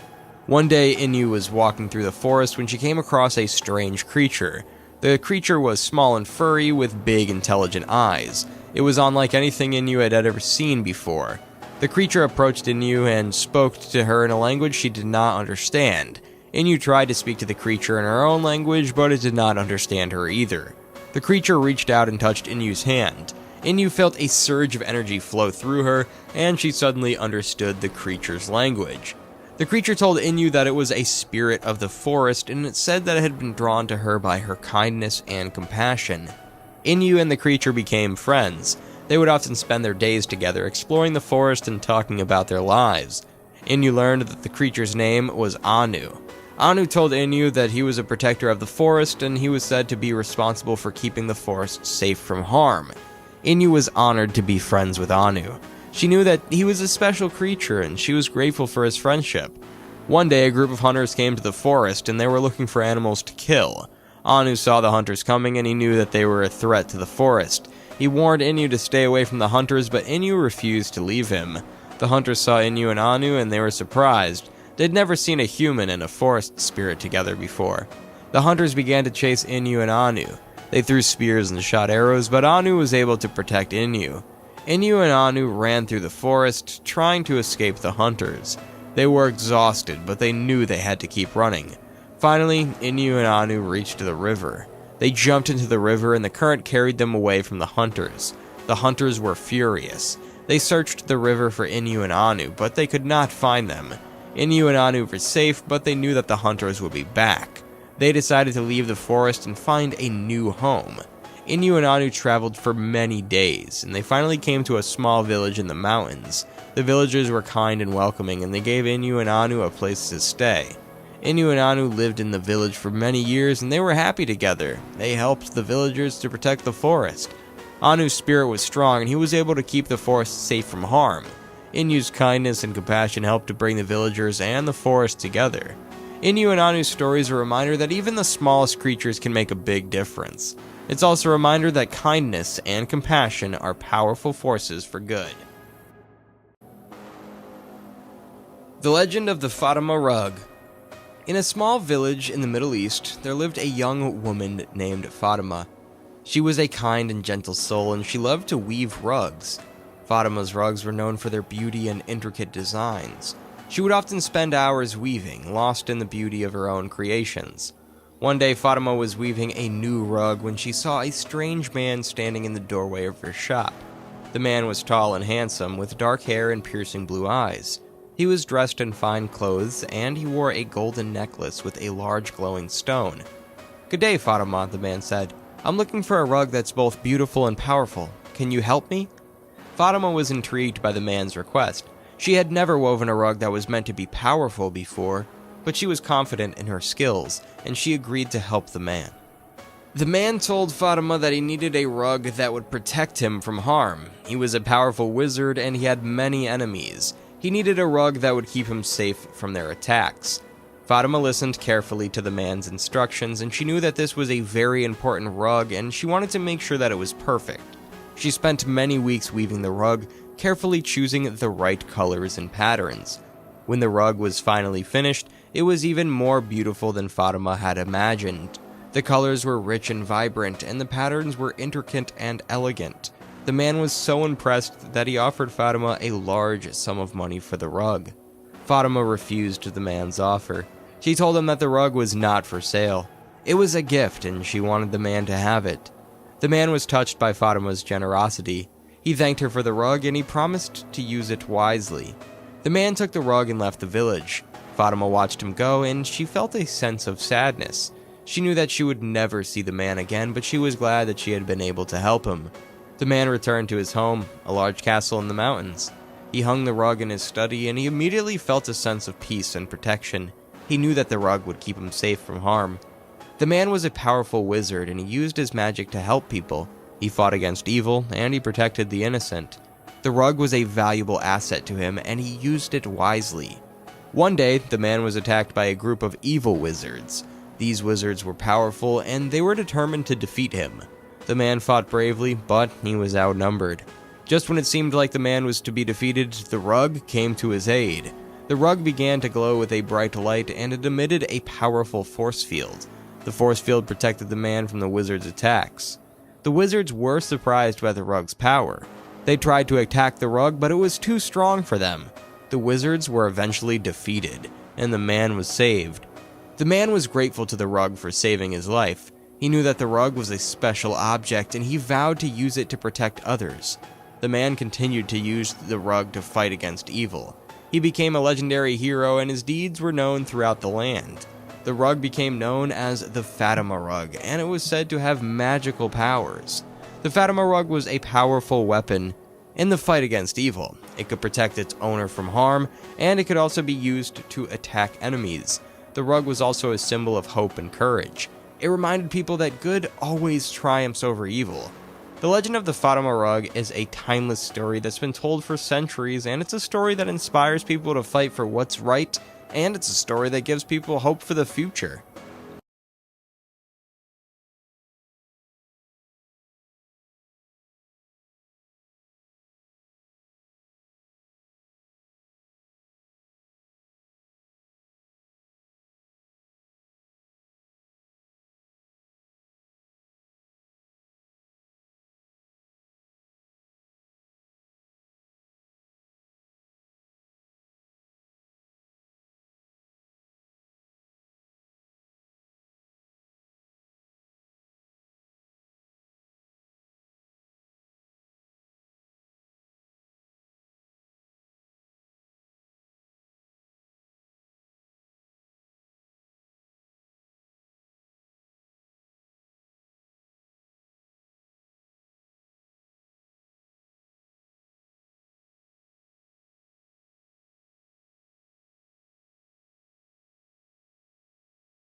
The Legend of Mahsuri.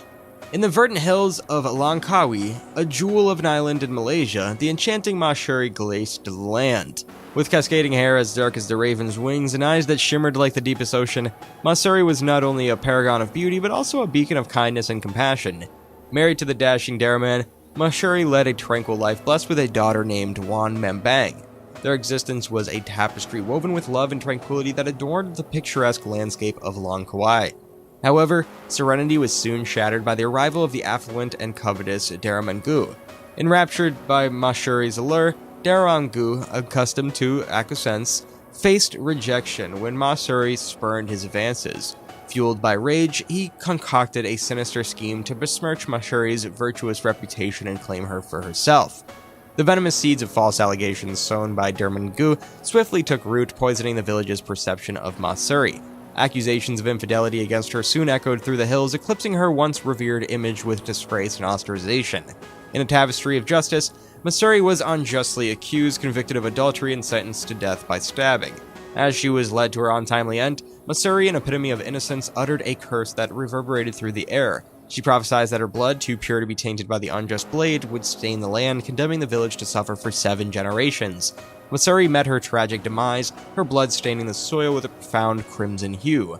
The village, consumed by grief and remorse, realized the magnitude of their egregious error, but it was too late to amend. True to Mahsuri's ominous foretelling, the village endured 7 generations of strife, conflict, famine, and pestilence engulfed the land. Despair and fear held sway over the inhabitants of Langkawi. After 7 tumultuous generations, a ray of hope emerged in the form of Wan Membang, Mahsuri's daughter. Driven by determination, she embarked on a quest to absolve her mother's spirit and liberate her people from the curse's clutches. Wan Minbang journeyed to the site of her mother's unjust execution. There, she implored Mahsuri's spirit, vowing to lead a life of purity and benevolence in honor of her mother's legacy.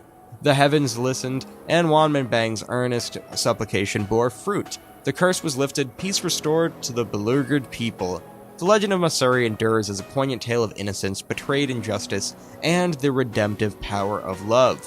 Mahsuri's saga embodies the tragedy of a pure soul wronged, yet also symbolizes resilience and hope. Her story resonates as a reminder that even in the darkest of hours, the light of redemption and renewal can illuminate the path to a brighter future. The Legend of Dangun. In the celestial realms, the story begins with the mighty god Hwanin, the sovereign ruler of all gods, known for his boundless wisdom and compassion. His son Hwanung, weary of the heavens, descended to earth on a celestial crane and alighted upon the sacred mountain of Tabrik.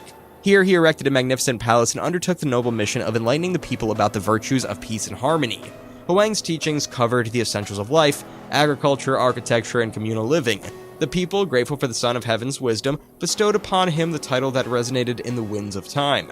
Dangun's roots intertwined with the enchanted encounter of Hwanung with the ethereal Yuguanio, a bear transformed into a human by mystical forces. Their love bore fruit in the form of Dangun, a child destined for greatness. Dangun, a beacon of strength and wisdom, would go on to found the first Korean kingdom, Goju-Seon, in the year 2333 BC. As the benevolent ruler of Goju-Seon, Dangun fostered prosperity and tranquility. His just and compassionate reign endeared him to the hearts of his people, leaving an indelible mark on the history of Korea. One pivotal day, as Dangun strolled through the forest, he chanced upon a dispute among the people regarding leadership. Listening attentively, he recognized the essence of the argument and delivered sagacious words that transcended the trivialities of strength and intelligence. Dangun emphasized the paramount importance of wisdom and justice in a leader, prompting the people to choose him as their wise and just ruler. The Legend of Dangun embodies the qualities of a great leader: strength, wisdom, and compassion. His story is a testament to the enduring spirit of the Korean people, overcoming adversity and forging a united nation under the guidance of a just ruler. In a conversation that unfolded among Dangun and the disputing individuals, "Why are you arguing?" he asked. "We are arguing about who should be our leader," said one of the people. "I should be the leader," said the other person. "I'm the strongest and most intelligent." Dangun said, "Strength and intelligence are important qualities, but they are not the only qualities that a good leader needs. A good leader must also be wise and just." The people contemplated Dangun's words, realizing the profundity of his insight. They concurred to select a leader based on wisdom and justice, ultimately choosing Dangun himself. Dangun's story serves as an enduring reminder that true leadership transcends physical prowess and mental acuity. It requires the virtues of wisdom and justice. The legend celebrates not only the historical foundation of Korea, but also the universal principles that guide humanity toward creating a just and compassionate society. In further embellishments to the narrative, additional details shed light on Hwanung and Hwanung's character, highlighting their dedication to assisting humanity. The mystical event surrounding Dangun's birth is elaborated, portraying it as a magical occurrence that foretells the destined greatness of the future leader. The extended conversation between Dangun and disputing people showcases Dangun's diplomatic prowess and conflict resolution skills. Reflecting on the legend, it becomes evident that the tale encapsulates universal lessons that transcend time and cultural boundaries. Dangun, as the embodiment of virtuous leadership, inspires people to strive for wisdom, justice, and compassion in their interactions with others. The legend is a testament to the resilience and spirit of the Korean people, overcoming challenges and uniting under the wise and just rule of Dangun. It underscores the enduring values of strength, wisdom, and compassion that form the foundation of prosperous and harmonious societies. The Legend of Leela and Majnun.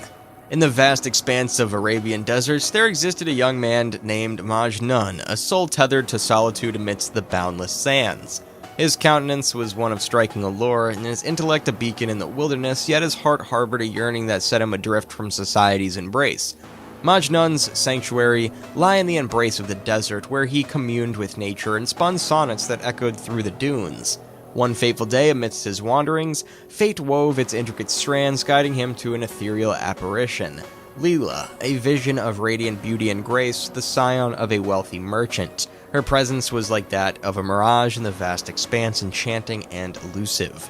Spellbound by Leela's allure, Majnun's heartstrings composed symphonies of longing, his poetry a testament to the unquenchable infatuation. Days turned to nights as he traversed the arid expanse, consumed by an obsession to find her, to profess his ardor. Leela too harbored an affection for Majnun, yet their love was ensnared within the tendrils of a forbidden fate. The enmity between their families was an insurmountable barrier, denying the blossoming love between them. Majnun's unbridled affection spiraled into madness. Disregarding familial ties, he relinquished home and kin, embarking on an odyssey through the dunes, earning the epithet Majnun, the Mad One. In Leela's heart, the yearning mirrored Majnun's tumultuous emotions. Trapped in the confines of societal constraints, she found solace in her yearning, knowing their union was a wistful dream. The Sage of Leela and Majnun perpetuated, a tragic narrative of unrequited love, penned in the sands of time. Majnun, encosked within the desert's embrace, sought Leela till his last breath, the fervor of his love eternally unfulfilled. Despite Leela's eventual union with another, her heart remained forever entwined with Majnun's. The agony of unfulfilled love eclipsed her existence, leading her to a heartbroken demise, her earthly resting place adjacent to Majnun's eternal abode. The legend unfurled across the centuries, weaving a tale of forbidden love, unbridled passion, and a heart's inconsolable yearning. Leela and Majnun, their names etched into the annals of Arabian lore, represented a poignant tragedy, a testament to the inexplicable enigma of love and the formidable forces that restrain it. The heart-rending dialogue between the star-crossed lovers, a symphony of longing and resignation, echoed across the sands. Majnun: Leela, my love for you eclipses all bounds. I'll never cease seeking you. Leela: my heart echoes your sentiment, Majnun, but our love is doomed by our kin's feud. We can never unite. Rules and boundaries be damned. My love for you endures, undeterred. My love for you is unwavering too, Majnun. Yet we must endure. We must find solace in our love's memories. The saga's culmination bore the marks of tragedy, a reminder that love, while a rhapsody of emotions, could also be a symphony of sorrow. The Legend of Navdlu. In the frozen wastes of the Arctic, there lived a race of creatures known as the Navdlu. The Navdlu were a mysterious people, and they were said to have magical powers. One day, a group of hunters from a nearby village came across a group of the Navdlu. The hunters were curious about the Navdlu, and they decided to follow them. The Navdlu led the hunters to a hidden valley. The valley was a place of beauty and wonder. It was filled with snow-capped mountains, crystal-clear lakes, and lush forests. The hunters were amazed by the beauty of the valley. They had never seen anything like it before. The Navdlu invited the hunters to stay in the valley. The hunters were hesitant at first, but they eventually agreed. The hunters spent the next few days exploring the valley. They learned a great deal about the Navdlu and their culture. The Navdlu were a kind and gentle people. They were welcoming and generous, and they shared their knowledge and wisdom with the hunters. The hunters learned that the Navdlu had a deep connection to nature, and they believed that all living things were sacred, and they lived in harmony with the natural world. The hunters also learned that the Navdlu had magical powers. They could control the weather, heal the sick, and even communicate with animals. The hunters spent many happy days in the valley, and they learned a great deal about the Navdlu, and they made lifelong friends. One day it was time for the hunters to return to their village. The Navdlu were sad to see them go, but they knew that the hunters had to return to their people.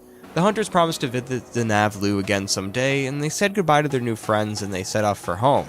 The hunters returned to their village with many stories to tell, and they told their people about the beauty of the valley, the kindness of the Navdlu, and their magical powers. The people of the village were amazed by the hunters' stories, and they had never heard such of a place or such a people. The hunters' stories inspired the people of the village to learn more about the Navdlu. They began to explore the Arctic, hoping to find the valley again. Many years passed, but the people of the village never found the valley again. The Navdlu seemed to have disappeared from the face of the earth. The legend of the Navdlu lives on to this day. It's a story about the power of friendship, the importance of respecting nature, and the possibility of magic. The legend of the Navdlu is a reminder that there are still many mysteries in the world, and it's also a reminder that there's still good and kind people in the world, even in the most remote places. The legend of the Navdlu has inspired many artists and writers, and it's been the subject of poems, songs, and stories. The legend of the Navdlu is a story that will continue to be told for many years to come, and it's a story that will inspire the peoples to dream of a better world, a world where magic is real and anything is possible. The Legend of Makuru.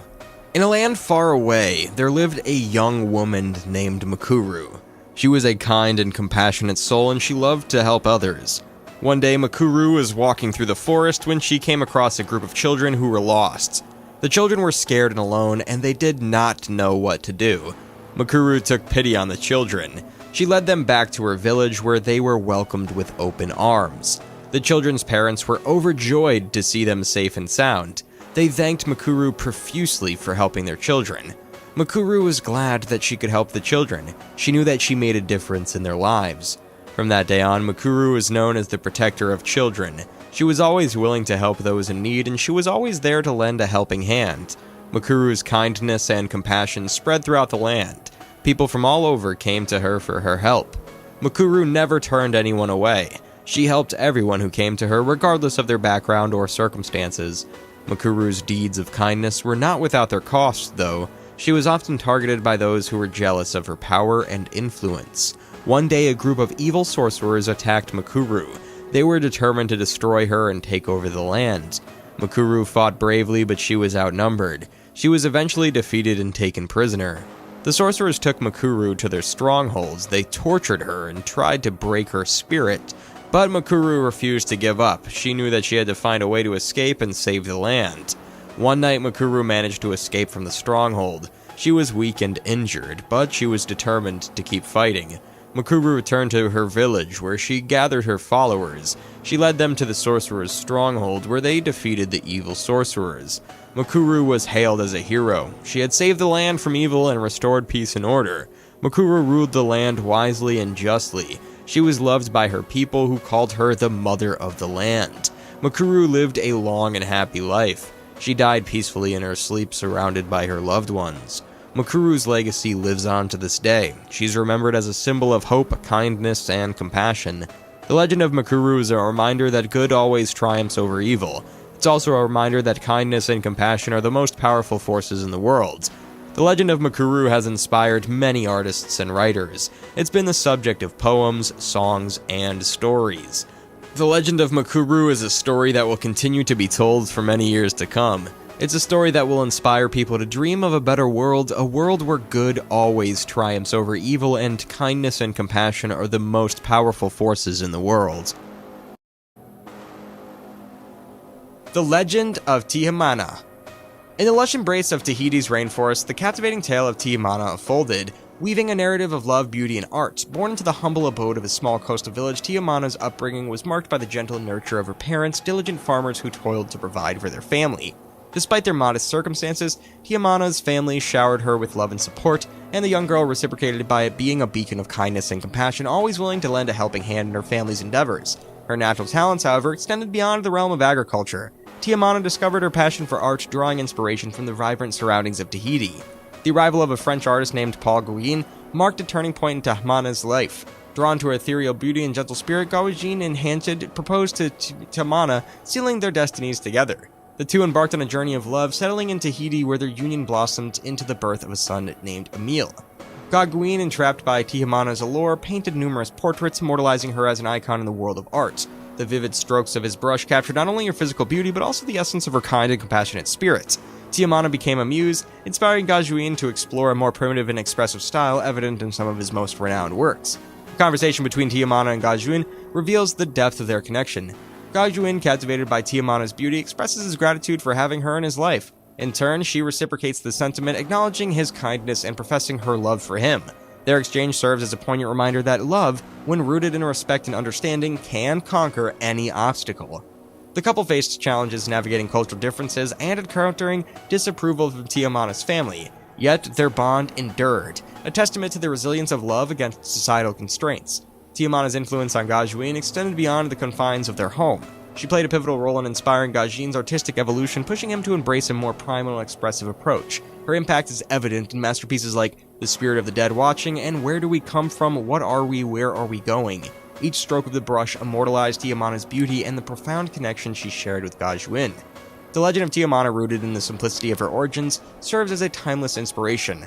Her story, a testament to the transformative power of love and art, resonates with those who find beauty in the ordinary and believe in the enduring strength of love. To enhance the narrative, elements of Tihamana's childhood and family life have been expanded. The challenges faced by Tihamana and Gauguin, along with their cultural differences, are explored in greater detail. Additionally, scenes depicting Tihamana's role in Gauguin's artistic process have been added, providing more immersive and engaging experience for the reader. These enhancements aim to offer a comprehensive and captivating portrayal of the legendary Tihimana.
The Legend of the Innocent Lamb. Once upon a time, in a small village in France, there lived a little girl named Mary. Mary was a gentle and loving child who loved animals more than anything else. She had a small garden where she grew flowers and vegetables, and she took loving care of her chickens, pigs, and rabbits. One day, as Marie was working in her garden, she heard a faint bleating sound.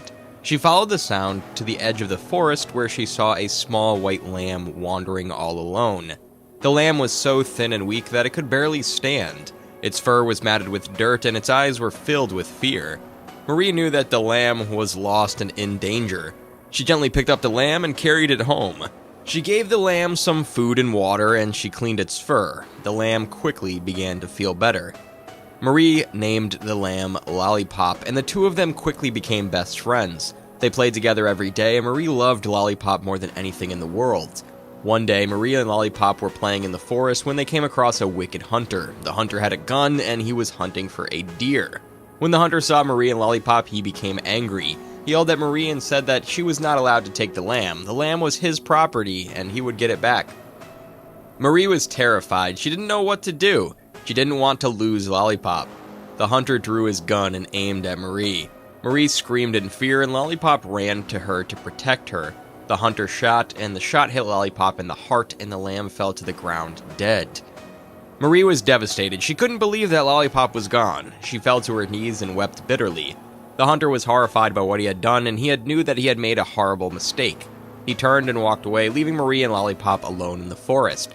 Marie buried Lollipop in her garden, and she sat on his grave for a long time, crying and grieving for her lost friend. Marie never forgot Lollipop. She told everyone who would listen to the story of the innocent lamb. She wanted people to know that even the smallest and most insignificant creatures should be loved and protected. A few days after Lollipop's death, something amazing happened. A beautiful white flower grew in Marie's garden. The flower had big blue petals that looked just like Lollipop's eyes. Marie was overjoyed. She knew that it was a sign of Lollipop's love, and she named the flower Lollipop's flower and tended to it with care. Lollipop's flower became a symbol of hope and peace. It reminded people that even in the darkest of hours, hope can still bloom. The Beast of Gévaudan. In the early 18th century, a series of horrific attacks by a large savage beast terrorized the remote region of Gévaudan, France. The beast was said to be like a wolf-like creature, but it was much larger and more powerful than any wolf that had ever been seen before. It was also said to be incredibly cunning and elusive, making it difficult to track and kill. The attacks began in 1764, and they quickly escalated in frequency and brutality. The beast would often attack people in broad daylight, and it would often kill its victims with a single bite to the neck. The attacks were so widespread that they caused widespread panic and fear throughout the region. The French government offered a large reward for the beast's capture, and many hunters and soldiers came to the Gévaudan to try to kill it. However, the beast seemed to be able to evade all of their attempts. In 1765, the beast killed more than 100 people, including children, women, and men. The attacks became so frequent that people were afraid to leave their homes. The region was in a state of chaos, and the people were desperate for a solution. In 1767, a young hunter named Jean Chastel finally managed to kill the beast. Chastel was a skilled marksman, and he was able to shoot the beast in the head with a single bullet. The beast's death was celebrated throughout the region, and it brought an end to the terror that had gripped the area for so long. The identity of the Beast of Gévaudan has been the subject of much speculation and debate. Some believe that the beast was a wolf, while others believe that it was a wild dog or a bear. Some even believe that the beast was a supernatural creature, such as a werewolf or a demon. There is no definitive answer to the mystery of the Beast of Gévaudan. However, the story continues to fascinate and intrigue people to this day. It's a story of terror, courage, and the power of the human spirit. Jean Chastel was a young hunter who lived in the village of Séguier, France. He was a skilled marksman, and he was known for his bravery. In 1767, Chastel was determined to kill the Beast of Gévaudan. He believed that the beast was a wolf, and he knew that he would need to use a special kind of bullet to kill it. Chastel spent months studying the beast's habits. He learned that the beast was often seen in the early morning hours, and he knew that he would need to be patient and wait for the perfect opportunity. On June 19, 1767, Chastel finally had his chance. He was hunting in the woods near Séguier when he was spotting the beast. The beast was standing on a hill looking down on him. Chastel took aim and fired, and the bullet struck the beast in the head and it fell to the ground dead. Chastel's death of the Beast of Gévaudan was celebrated throughout the region. He was hailed as a hero, and he was given a large reward by the French government. Chastel's story is a reminder of the power of the human spirit. He was a young man who was determined to protect his family and his community from a dangerous beast. He faced great danger, but he never gave up. His courage and determination helped to bring an end to the terror that had gripped the region for so long.